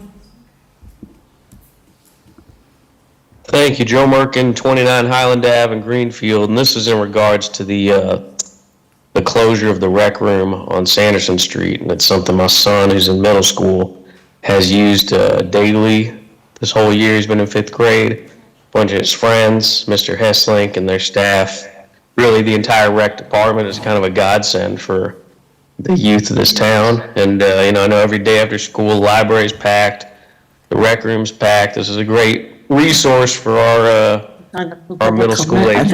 I'm reading from my phone. Okay, so you did sign up. Awesome. I've seen you, and I didn't know if you knew that you needed to sign up or anything like that. If someone is unmuted, please make sure that you're muted if you're online. Thank you. Thanks. Anyway, just to say, that I really want to see that program return next year. I'm understanding that it's supposed to be canceled, so maybe I got wrong information, but I want to be a voice to say that needs to stay as a resource to this town. You want to talk about public safety, if we ain't investing in the kids now, you're going to need a lot more public safety down the road. This is investing in the youth is, where it all starts from, square one. So thank you very much. Thank you. So I'm going to go back to the folks in the room who don't live in Greenfield, and first I have Stephanie Murdoch. This person is in the hallway waiting. Okay. Hello, I'm Stephanie Murdoch. I live in Millers Falls. I've been teaching 4th grade in Greenfield Public Schools for 5 years now, so although I live outside of Greenfield, I consider this city to be my community.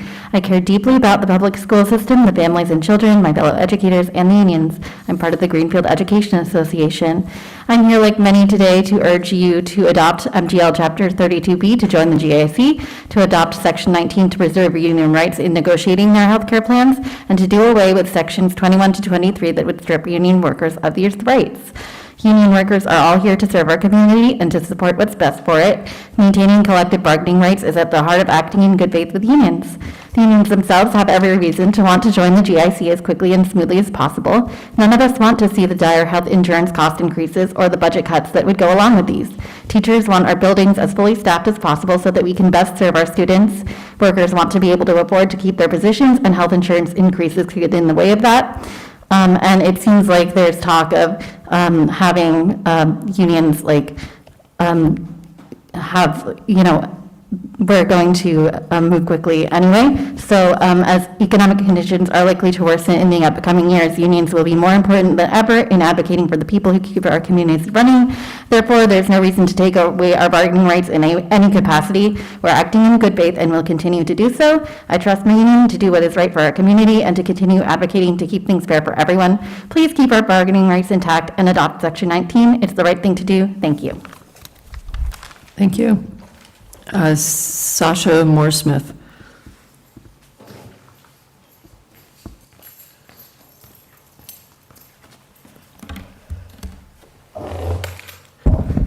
Hi. Hi, my name is Sasha. I live in Northampton.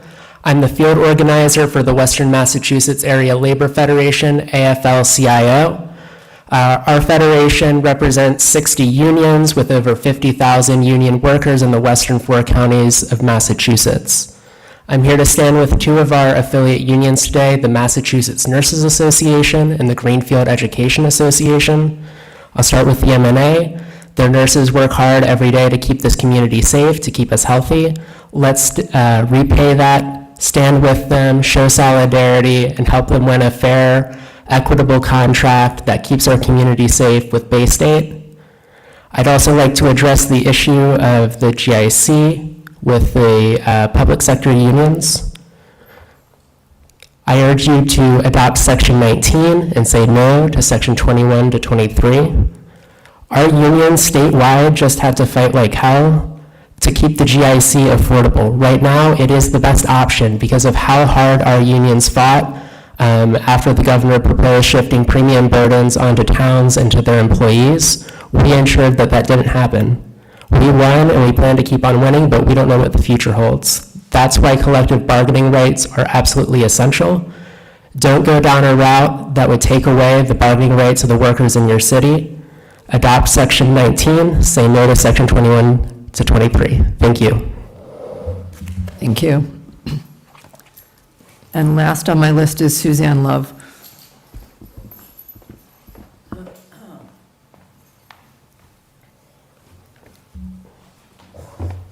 Thank you. My name is Suzanne Love, and I live in Florence. I am one of the nurses at Bay State Franklin Medical Center. I'm on the bargaining committee for the union. I work in the emergency department. I'm here because I don't live in this town, but I work in this town. And working in this town as one of your care providers on an emergency basis is something that's been really important to me, something that really brings a lot of satisfaction in my life. I really identify as being a nurse, and I want to care for people in your community, and the best way to do that is to keep on working with people who I also work with on a daily basis. We've been at the bargaining table now trying to get a contract that expired December 31st of 2025 renewed. We've had 18 sessions. Today was number 18. We had great community support last Tuesday for a picket. We had a strike vote yesterday because we just have been stagnation. We don't want to go on strike. I want to be really clear about that. I always say striking is more work than work. Have to go around and talk to every single nurse. I know how to go to work and be a nurse. That is my shift. I go in, I hopefully go home on time. I usually leave about 30 minutes late.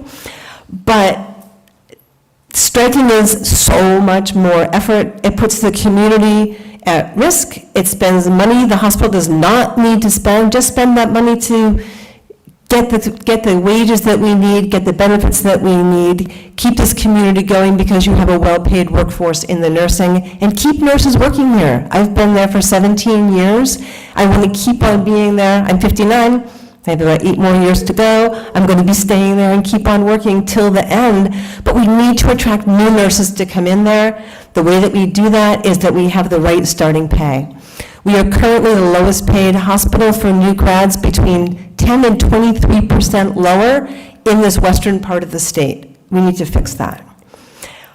One of the major sticking points, one of the things that is in the resolution that you have before you, asking the Greenfield City Council to support the nurses in getting a fair new contract, is that the hospital does not have outside nurses not in the union shop hospital come work there. I'm very happy to say that we had major progress at the bargaining table today. They took that off. They also had wanted to eliminate differentials for a bachelor's of science in nursing and a master's in nursing, of which 170 out of 230 nurses have. They want to take that away from us and instead say they're going to incorporate the raise across everybody. It makes no sense. What they were offering to replace that was just a 75-cent increase for those nurses who put in the extra effort, paid the extra money, did the extra education to become better nurses, to better serve this community, give better health outcomes to this community.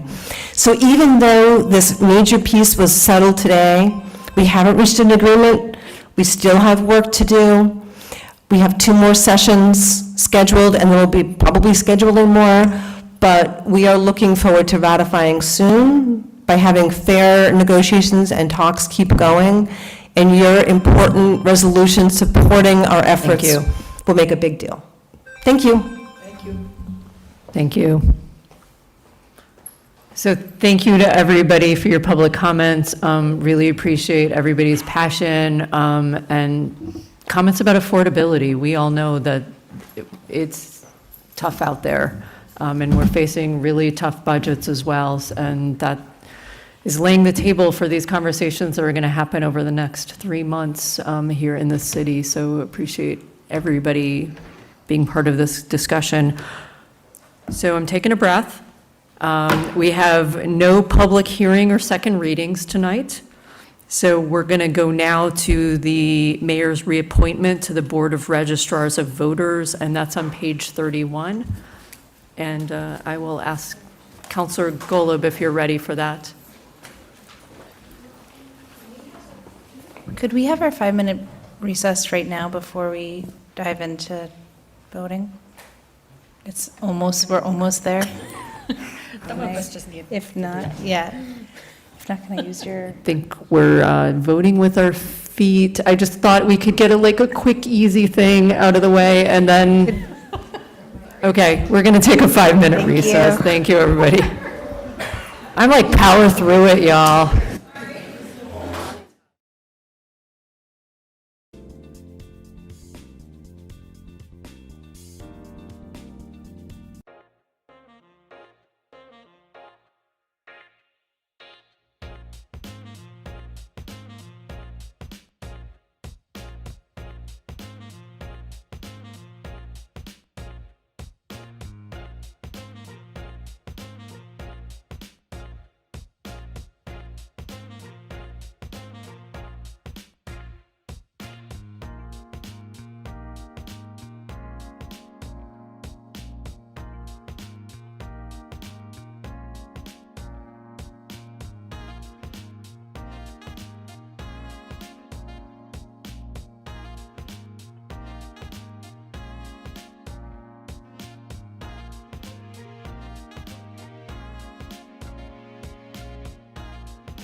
If you all could take your seats, please. Thank you very much.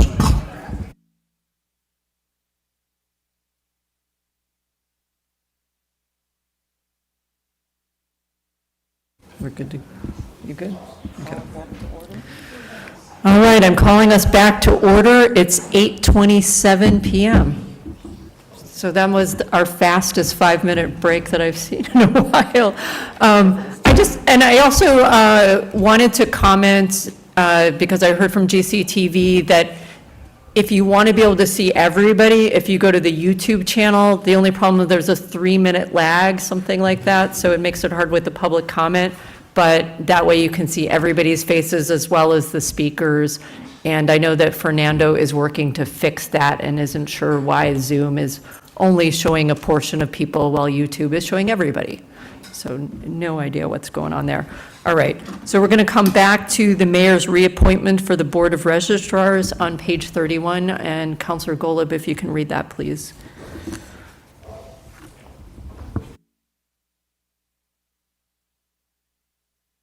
I just need to get to the right page. Hold on one sec.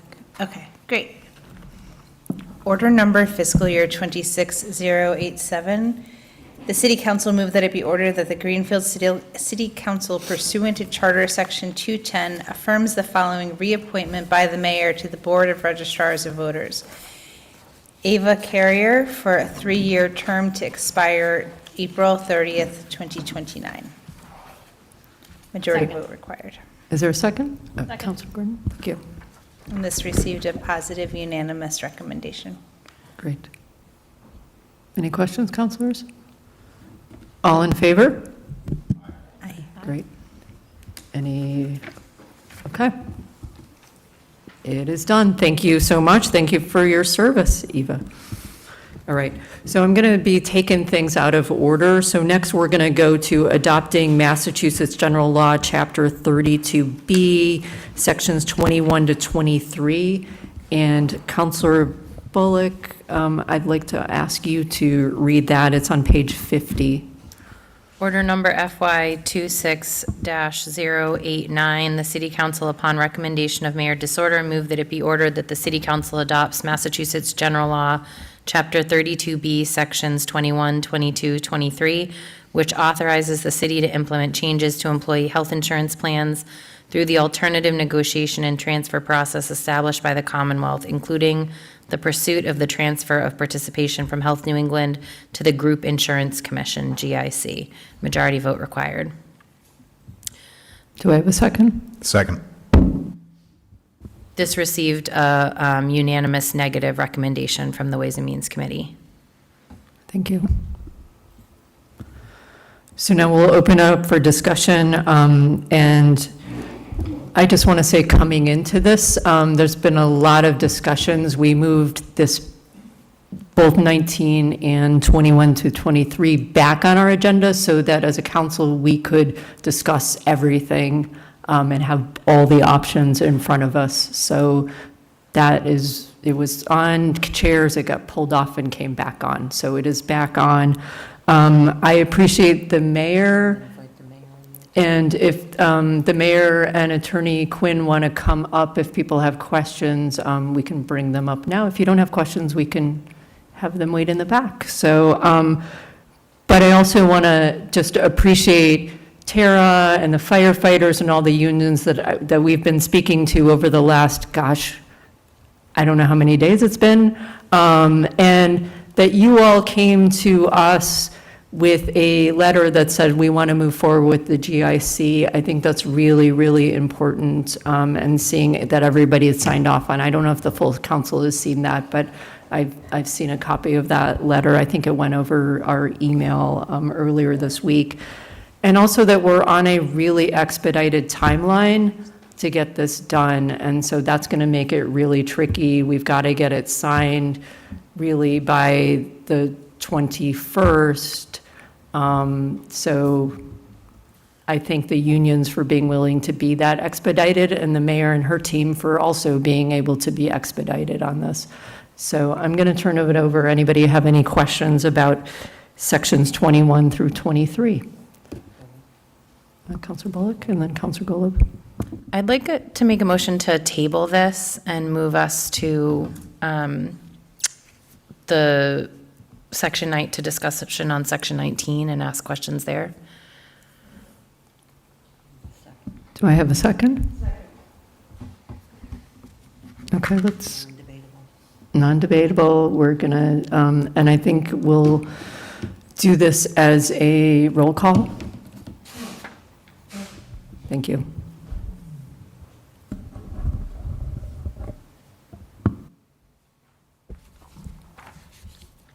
Counselor Golub, Yes. Counselor Gordon, Yes. Counselor Demuth, Yes. Counselor Bottomley, Yes. Counselor Bullock, Yes. Counselor Williams, Yes. Counselor Bolduc, Yes. Counselor Webb, Yes. Counselor Brown, Yes. Vice President Garrett, Yes. Counselor Minhas, Yep. Counselor Simpson Alves. Yes. Does the president wish to vote? Yes, and yes. The motion to table passes unanimously. Thank you. All right, next we will take up, no surprise, adopt Massachusetts General Law, Chapter 32B, Section 19, and that's on page 35 for Counselor Bullock to read. Order number FY 26-088, the City Council, upon recommendation of Mayor Disorder, move that it be ordered that the City Council adopts MGL Chapter 32B, Section 19, which authorizes the City of Greenfield to negotiate changes to its employee health insurance plans with a public employee committee, PEC, including the pursuit of the transfer of participation from Health New England to the Group Insurance Commission, GIC. Majority vote required.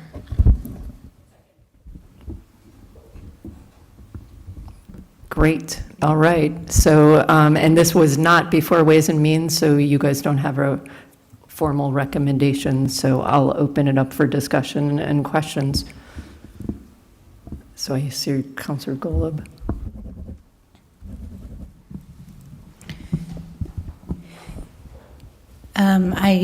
I want to thank you, Mayor, for working on this, and I want to thank the unions for working on this.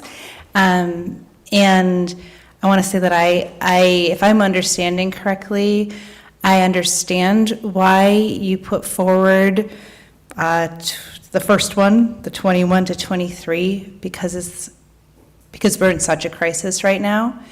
And I was very grateful to hear you say that you want to be an exception to the statistic and that you're willing to try that. And I could never vote against collective bargaining. I'm so grateful for the unions. And I want to say to the unions, please help Greenfield be the exception to the statistic, because we need to move forward now. So we are counting on you all to negotiate and to do this, and we believe you, and we trust you, and we're grateful to you for prioritizing a swift response and to make Greenfield an exception to the statistic and an example for being able to, for other communities to enter into the GIC and to preserve the possibility for collective bargaining. So thank you all for the work you have done and that you will do in the coming week.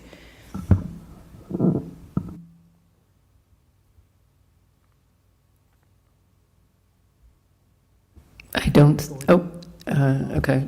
Counselor Bottomley and then Counselor Gordon. This is an incredibly difficult vote for me because I genuinely would like to vote with the majority on this. I approach this not as a union member or a Democrat, but as a city councilor on Ways and Means Committee who's charged with evaluating the situation on fiscal grounds. The following points have helped inform my decision. 1, the advice of all experts in the field is to adopt 21 through 23, including the Mass Municipal Association, our attorneys, and representatives from the Group Insurance Commission. There's a documented proven success rate for cities that adopt 21 to 23 as a path to transfer to GIC. 2, it will save $1 million in jobs cuts for fiscal year 2027 alone. 3, 21 to 23 expedites the timeline to achieve the transferred GIC in order to save that 1 million in jobs immediately. Achieving that timeline for 21 to 23 is already a Herculean task to implement for the city. 4, healthcare and retirement are some of the biggest drivers in our budget. If the course continues, our healthcare budget alone will have doubled from 2023 to 2028, from 7 million to over 14 million. It is not sustainable. We can't fix this problem by simply raising taxes. The risk involved with failure is just too great. The impact of losing a total of $2 million worth of jobs from the city departments in FY 2027 will be felt by all residents of Greenfield, and it will have a lasting impact. I support the work that's been done here behind the scenes and sincerely hope it succeeds. But based on the information at hand and the 5 years I've spent serving on Ways and Means, I don't believe it would be fiscally prudent to vote in favor of adopting 19 at this time. Councilor Gordon. I'd want to echo what Councilor Golub said. I am happy to support voting for this.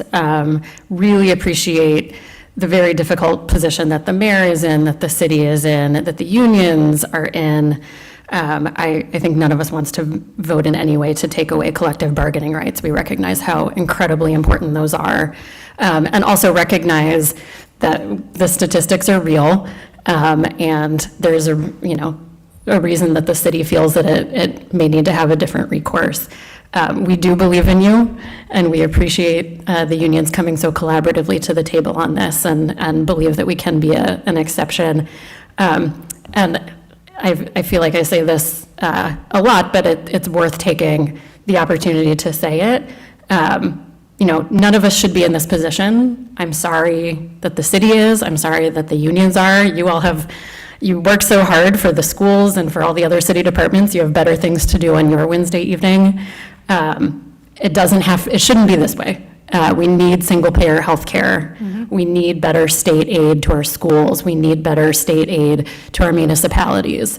It is not okay that we are constantly pitted against each other this way, because I absolutely believe that all of us really are here believing in Greenfield and for the best interests of everyone in Greenfield.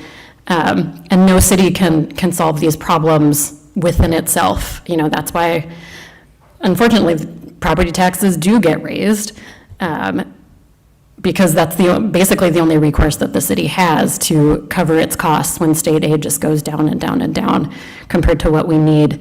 Let's all contact our state legislators and push for the things we need from them. Also, at the federal level, we need a really different approach to support all of our municipalities. I've got Councilor Bullock next. I just want to say thank you. Honestly, thank you to everyone who has taken the time over the last 2 weeks to work on this issue, whether it's been phone calls or conversations between counselors, the union stewards who, met with some of us on the weekend to really explain this. The level of respect and just like willingness to collaborate on this is not something that I've often experienced at city council, right? These things become divisive.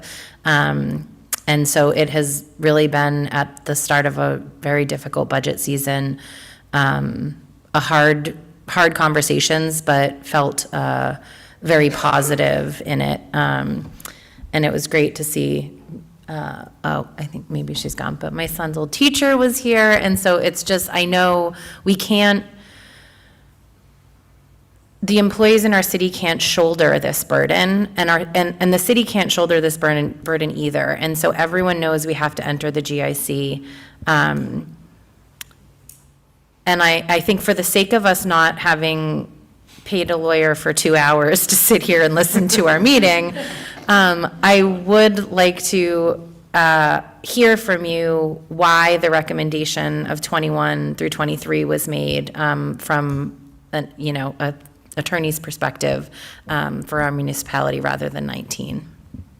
Sure. Well, good evening, everybody. Thank you. I was getting a little bit lonely because I was up here a couple of times and no one was asking me questions. But yeah, we advised to pursue sections 21 through 23 because both section 19 and 21 through 23, those are the two avenues to get to the GIC, basically.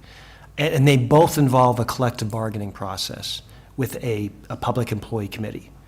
Really, the only difference is that under 21 through 23, the bargaining process, after the city provides information about the transition to a GIC plan and provide information about the cost savings, the city then has, and the PEC, the Public Employee Committee, have a 30-day period to engage in collective bargaining negotiations.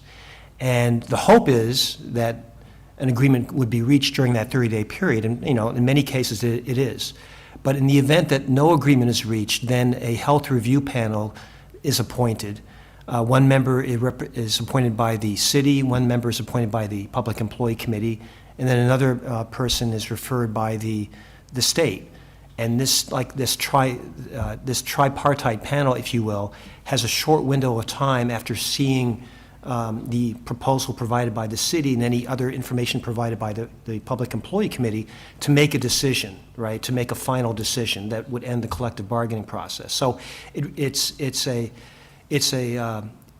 process. 21 through 23 has this process where there's a final ending, and I think it's important to achieve that final. We thought it was important to achieve that final ending before the July 1st date, because as you know, under both Section 19 and 21 through 23, the city has to notify the GIC by July 1st of the transition. And if it doesn't, you cannot transition to the GIC on January 1st of 2027. You'd have to wait another year, July 1st of 2027 to transition, right? So it's that deadline that kind of, prompted me to provide that advice to the mayor about adopting 21 through 23, because you really have to meet that deadline. If you don't meet that July 1st deadline about notifying GIC, then you're stuck with these substantial, crippling health insurance increases for a year. And so that was the only motivation, basically, is because of that deadline.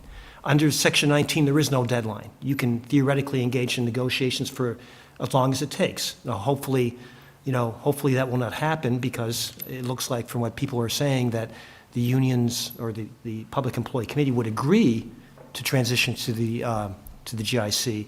But, again, I always say nothing's assured, right, when you're engaged in collective bargaining. So that's why we advised that 21 through 23 should be a backup plan, or should be a process that should be considered by the council. Councilor Webb?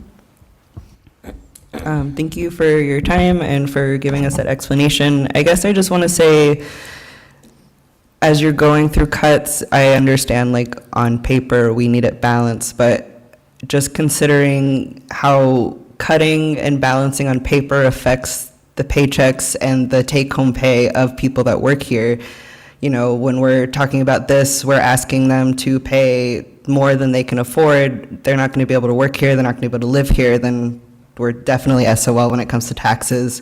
Same with the rec room. But I would just say this is an exercise in trust between city government and the people that work here, and Section 19 is an easy vote for trust and trusting that we can make through this and work better in the future. Councilor Minhas? So I'm conflicted between, given how we know that you're charging us for your services, whether I want to make a long statement or I don't, but I mean, I kind of just want to take a little step back as to why we're in such a conundrum.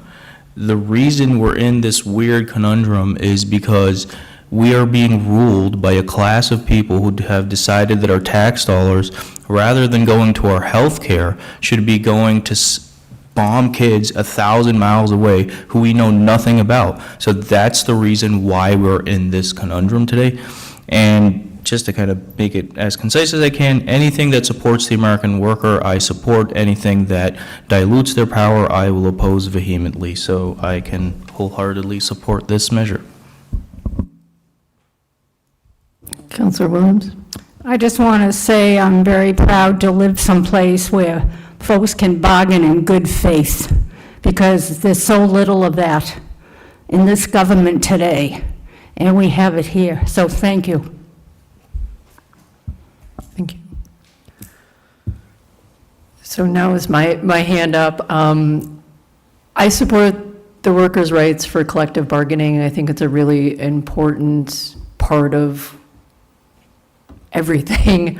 And the other counselors who've talked about, we're in a place because of failure of equitable funding for rural communities like ours.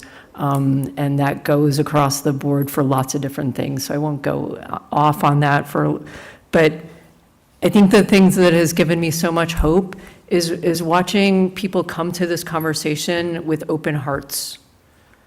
And you don't often have that, especially because it gets often adversarial in these sorts of situations. So we are all trusting together that we're going to come together and get this done quickly. And I know we will, because looking into your eyes and your hearts, I've seen it, and I've seen people's drive to make this happen.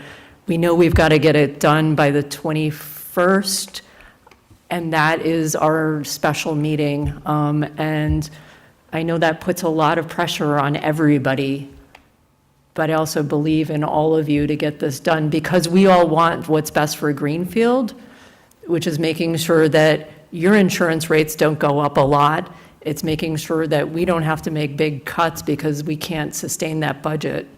And nobody wants a 2.5 override. So thank you, everybody who has been contacting us about this, who's gone to work. And I also want to really thank the mayor, who has also gone to work on this and has been batting for all of us and staying up late and not sleeping and worrying day and night over our budgets, and all of the people and the workers who work for the city. So that's my spiel, and I'm looking forward to voting for 19.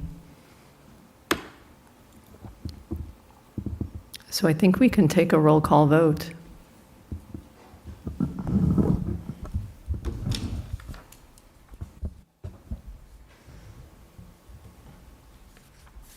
Counselor Golub? Yes. Counselor Gordon? Yes. Counselor DeMuth? Yes. Counselor Bottomley? No? Counselor Bullock? Yes. Counselor Williams? Yes. Counselor Bolduc? Yes. Counselor Webb? Yes. Counselor Brown? Yes. Vice President Garrett? Yes. Counselor Minhas? Yes. Counselor Sibison? Yes. Does the president wish to vote? Yes and yes. The motion passes by majority. All right.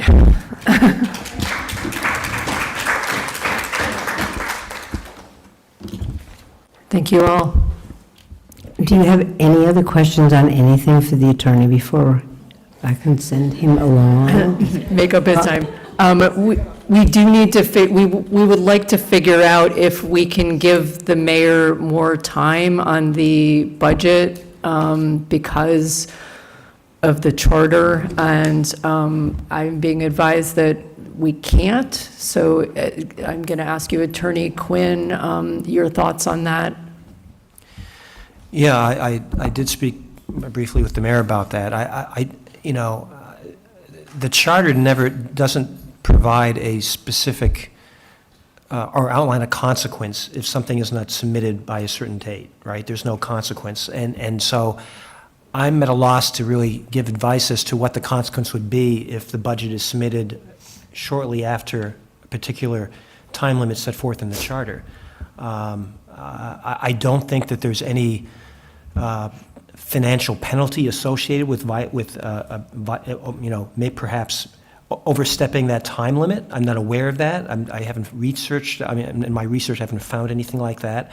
And I think it's basically a cost-benefit situation where you have to, you know, if the budget needs to be submitted a little later with the council's approval, and, you know, if the council approves that, I think, I don't see what the major, if there are any major legal repercussions associated with that. You know, I think especially with, given the significance of needing to pass a budget, I think if the council and the mayor come to a consensus on that, on the time limit, I think you should be, you know, it's not a great situation, but I don't think there's any significant penalty associated with it. Thank you. I have a follow-up question to that. How much does that open us up to a floodgate of not following our charter, and what would the repercussions of that be? Well, yeah, I mean, I guess it could theoretically be cited by others in the future if there's some other time limit under the charter. I think, I'm not sure if that's you know, you'd have to weigh if that's a significant reason to not approve an extension in this situation. I think, you know, it's just a cost-benefit analysis. You know, a budget has to be passed. It seems, my understanding of, in speaking with the mayor, is that because of the health insurance issues all rising at the same time as this budget discussion, it's almost practically impossible, right, to provide a budget within the specific time limits. So I think every situation's got to be kind of viewed in terms of their, you know, in terms of the situation. And I think there's a good argument that given the exigencies associated with this situation and the budget and the health insurance, that I think you can carve out an exception in this case, especially if the city council were to agree with the mayor. Okay, all right. Thank you. Because this is not on the agenda, I'm very aware of going too close to the sun on this one, so Councilor Williams. Okay, I got my wings out to fly. Okay, so I would strongly agree if more time is required, to give more time, we can make it non-precedent setting, so it won't create any problems for the future. So we could do a formal agreement that's non-precedent setting with a time frame beyond whatever it says in the charter. Councilor Golub.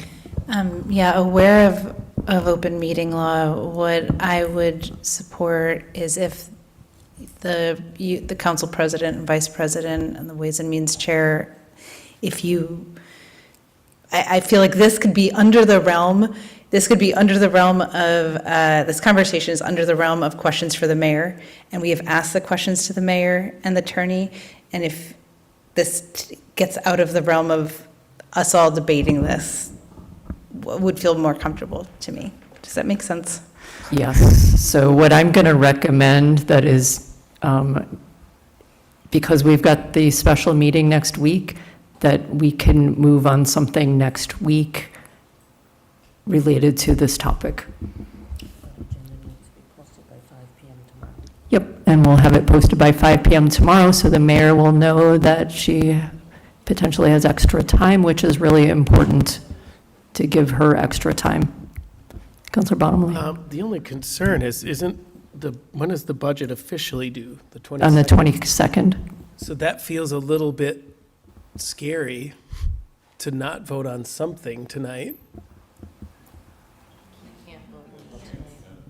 We can't vote on motions in a city council meeting? This is not on the agenda. I think that we need to defer to the council president to.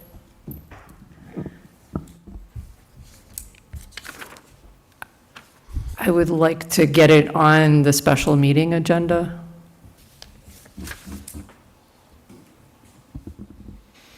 Thank you. And we'll know by tomorrow. Thank you. Thank you.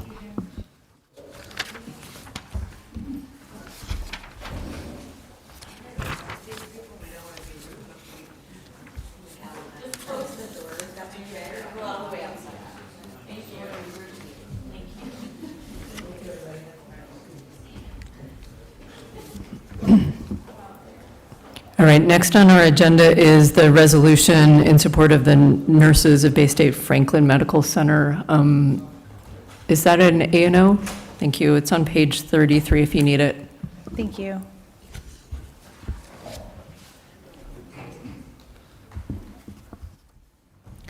Order number fiscal year 26119, the City Council move that it be ordered that the Greenfield City Council approves the attached resolution titled "A Resolution in Support of the Nurses of Bay State Franklin Medical Center."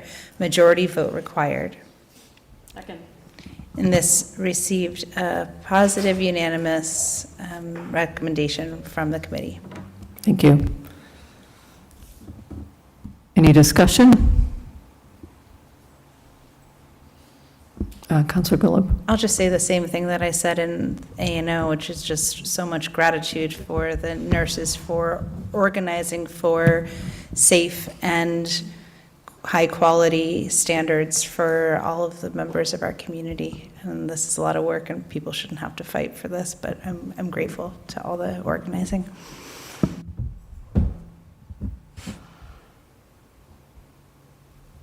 Councilor Williams, and then I've got, or Just- okay. Just briefly, one of the major topics here is safe staffing, that the folks, the nurses at Franklin Medical got safe staffing language in their last contract, and that was a hard-fought battle and part of the concessions being demanded to by the hospital is to take that away.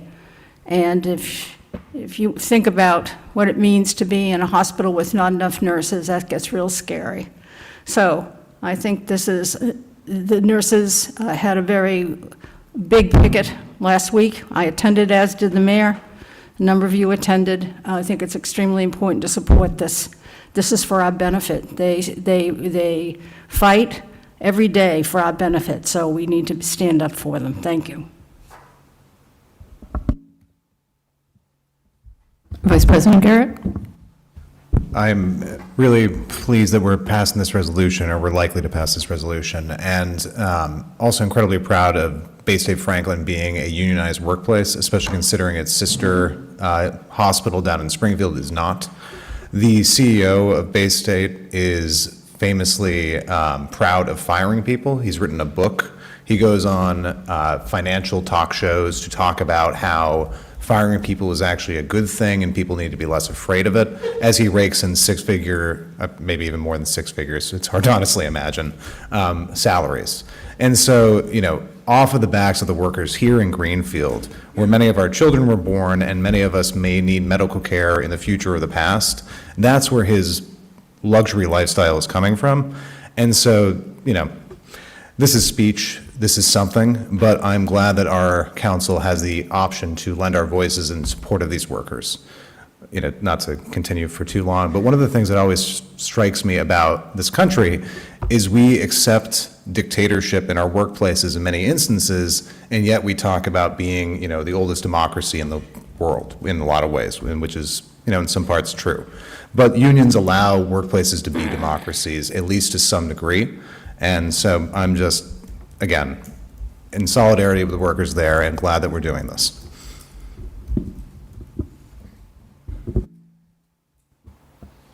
I don't think I see any other hands.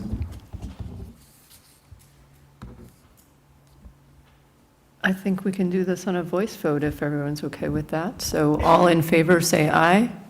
Aye. Any abstentions, opposed? Great, the motion passes. Thank you, nurses, for being here tonight, and thank you for all your work. All right, so we don't have a presentation of petitions or similar papers. I don't have reports of committees. No official unfinished business, no old business. So we're moving to new business and the Elderly and Disabled Tax Fund Committee Counselor Report. So that's on page 68. So Counselor Williams. Yes, thank you. I'll keep it brief. So the Elderly and Disabled Tax Fund has been working, the committee has been working together for a little over a year. And we have come up with a prospectus, we've come up with a very, very detailed application. We have come up with a pledge sheet. So there's all sorts of materials that are in place to do fundraising, which is actually the phase we're in now. So we have all of our documents that were painfully worked over meticulously, but now all of our documents are in place and we're ready to start fundraising. And we plan to be operative. We'll start accepting applications next September. So the following time period after that, we will determine awards in March, and they'll be begun to be given out in the third and fourth quarter of the following year. So we are in a fundraising stage, so that's why I wanted to talk to y'all, because y'all got wallets, and we would appreciate any kind of donation you can make. We're trying to raise, we will raise $20,000 for the first round. There is a limit of $2,000 that will go towards folks' tax bill, and that will be the limit. And so we would like to at least service 10 households on our first round. This has been a very, very popular program throughout the state, and the committee has done an incredible amount of work, as have all the advocates of this program outside of the committee, done an incredible amount of work to get this done. And so I just want to give my gratitude to all of those folks who are too shy to be named. But yes, we are in the fundraising level. I do have the documents with me. If anybody's interested in seeing the documents, I can certainly give them to them. But feel free to write checks. You can bring them to Mandy. She will take them happily at the treasurer's office. Anything you can do would be very, very would be appreciated. Thank you for your time. Councilor Minhas? Again, just echoing Councilor Williams' comments there. So, just reminding people the gravity of the situation right now. We all understand the behemoth of an issue that housing has become, and how homelessness and people being kicked out of their homes has become. According to the latest statistics from our municipality, there are over 180 homes that are potentially at risk. That means over 180 families in a town of 70,000 that could potentially lose their homes. So this is that program that can prevent somebody from going down the path of homelessness. And I would also, not to give away stuff, but having really good meetings with a lot of financial institutions, a lot of businesses in the area, who had reached out to me years prior when I had told them about this idea that community members and I kind of figured out. We will definitely get past that 20,000, and I would love for community members, individuals, to be part of that, and have a role in helping our most vulnerable folks stay in the homes, stay in the buildings that they call home. This would be huge, so thank you. Councilor Webb, and then I will go to Councilor Bullock. Could you just share what are all the ways that people can donate, and if there's a website or anything that people can look at?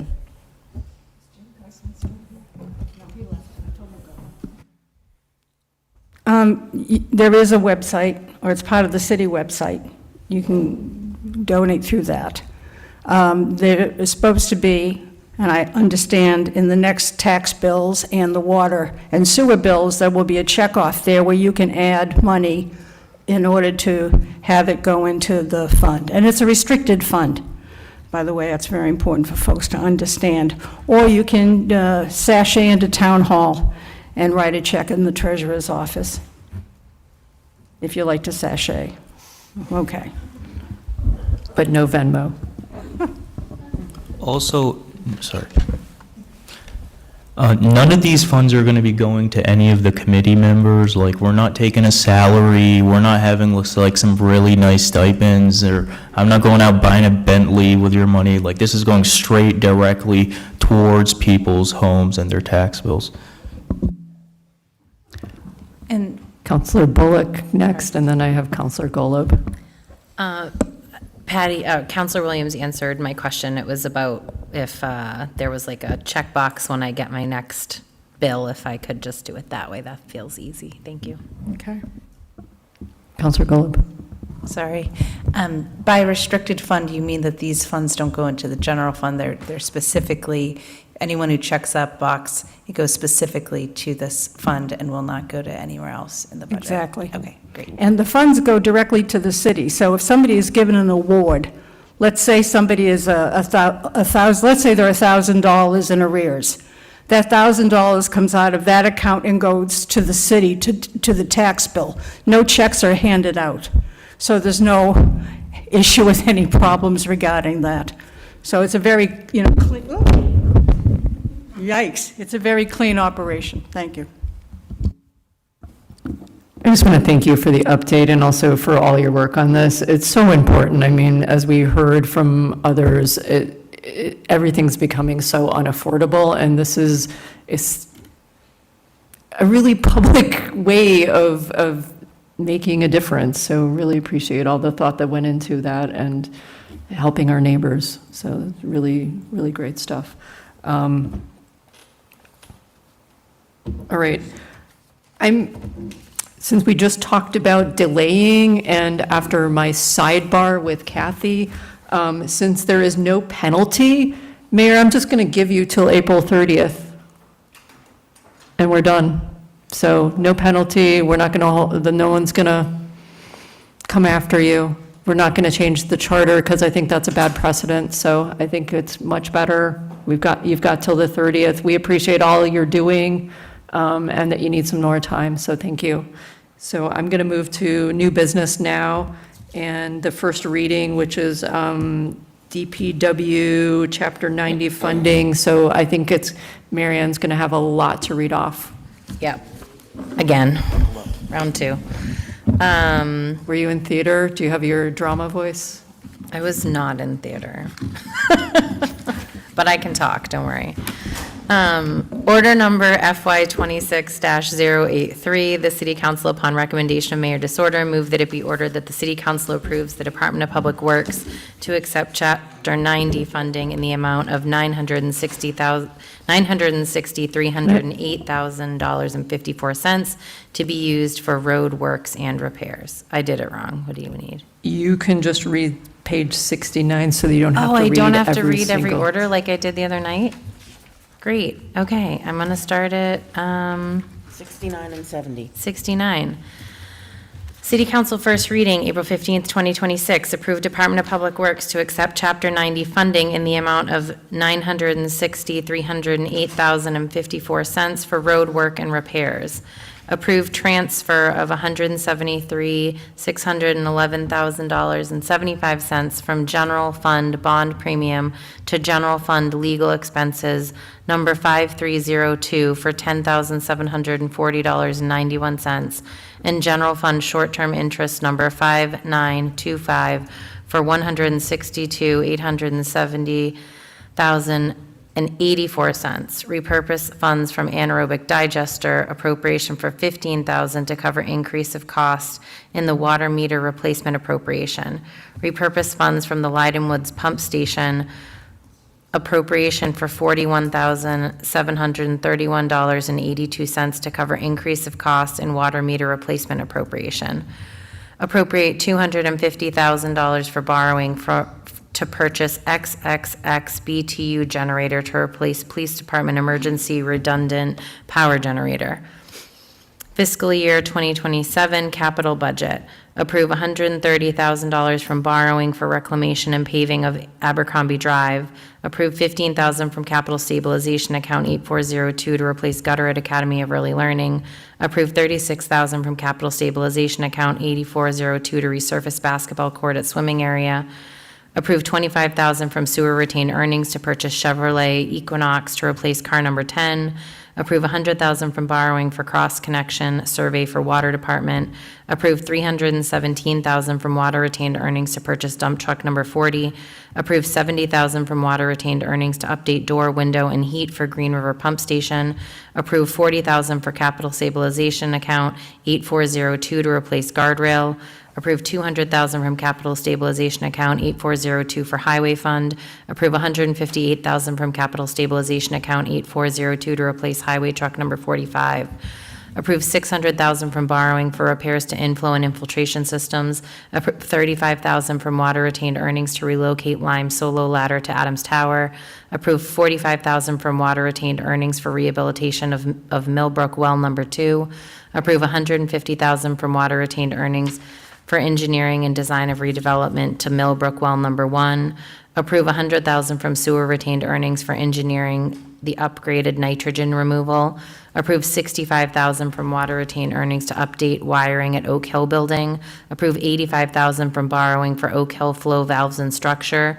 Approve $700,000 from borrowing to replace Place Terrace water main. Approve $50,000 from sewer retained earnings for press supervisory control and data acquisition system development. Approve $90,000 from high school building account 4312 to purchase Ford F-250 for Greenfield Public Schools. Approve $200,000 from capital stabilization account 8402 for sidewalk replacement programs. Approve $50,000 from highway school building account 4312 for track maintenance at Greenfield High School. Approve $40,000 from capital stabilization account 8402 to remodel the bathroom at the transfer station. Approve $80,000 from capital stabilization account 8402 to replace break room at the transfer station. Approve $370,000 from borrowing to replace trash truck number 197. Approve $80,000 from water retained earnings to upgrade water system modeling. Approve $100,000 from sewer retained earnings to upgrade electrical to water pollution control plant. Approve $315,000 from sewer retained earnings to replace screen number 1 at water pollution control plant. That's it. All right. Mic drop. All right. Thank you. And we have zoning amendment proposals, and Vice President Garrett. Sure. So this one is related to really all the city, but it came from Ella Wise, our new planning director, and she discovered it in a review of zoning amendments. And I would argue this is what I would call a technical fix regarding height restrictions. This is not, there's going to be a joint meeting at the beginning of May that has not yet been scheduled, but the date that it is 99% likely to happen is May 7th for any members of the public who are listening and are interested in attending this meeting. So again, May 7th is likely to be a joint EDC planning board meeting. It hasn't been scheduled yet. What's that? You want me to read it? Yeah. Okay, that's probably a good idea. I just wanted to make sure people knew it was happening, you know.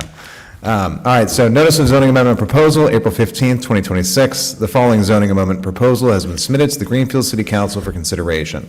Amend zoning ordinance, section 200-5.3, additional dimensional provisions, and 200-6.2, accessory uses and structures, submitted April 10th, 2026 by the planning board. And all that other stuff I said was true, and I got a thumbs up from Kathy. So, that's kind of the long and the short of it. We'll be discussing this more at the beginning of May. Thank you. I don't have any motions for reconsideration tonight, so I will take a motion to adjourn. All in favor? Aye. We are adjourned. It is 9:15 on the dot. Thank you, everyone.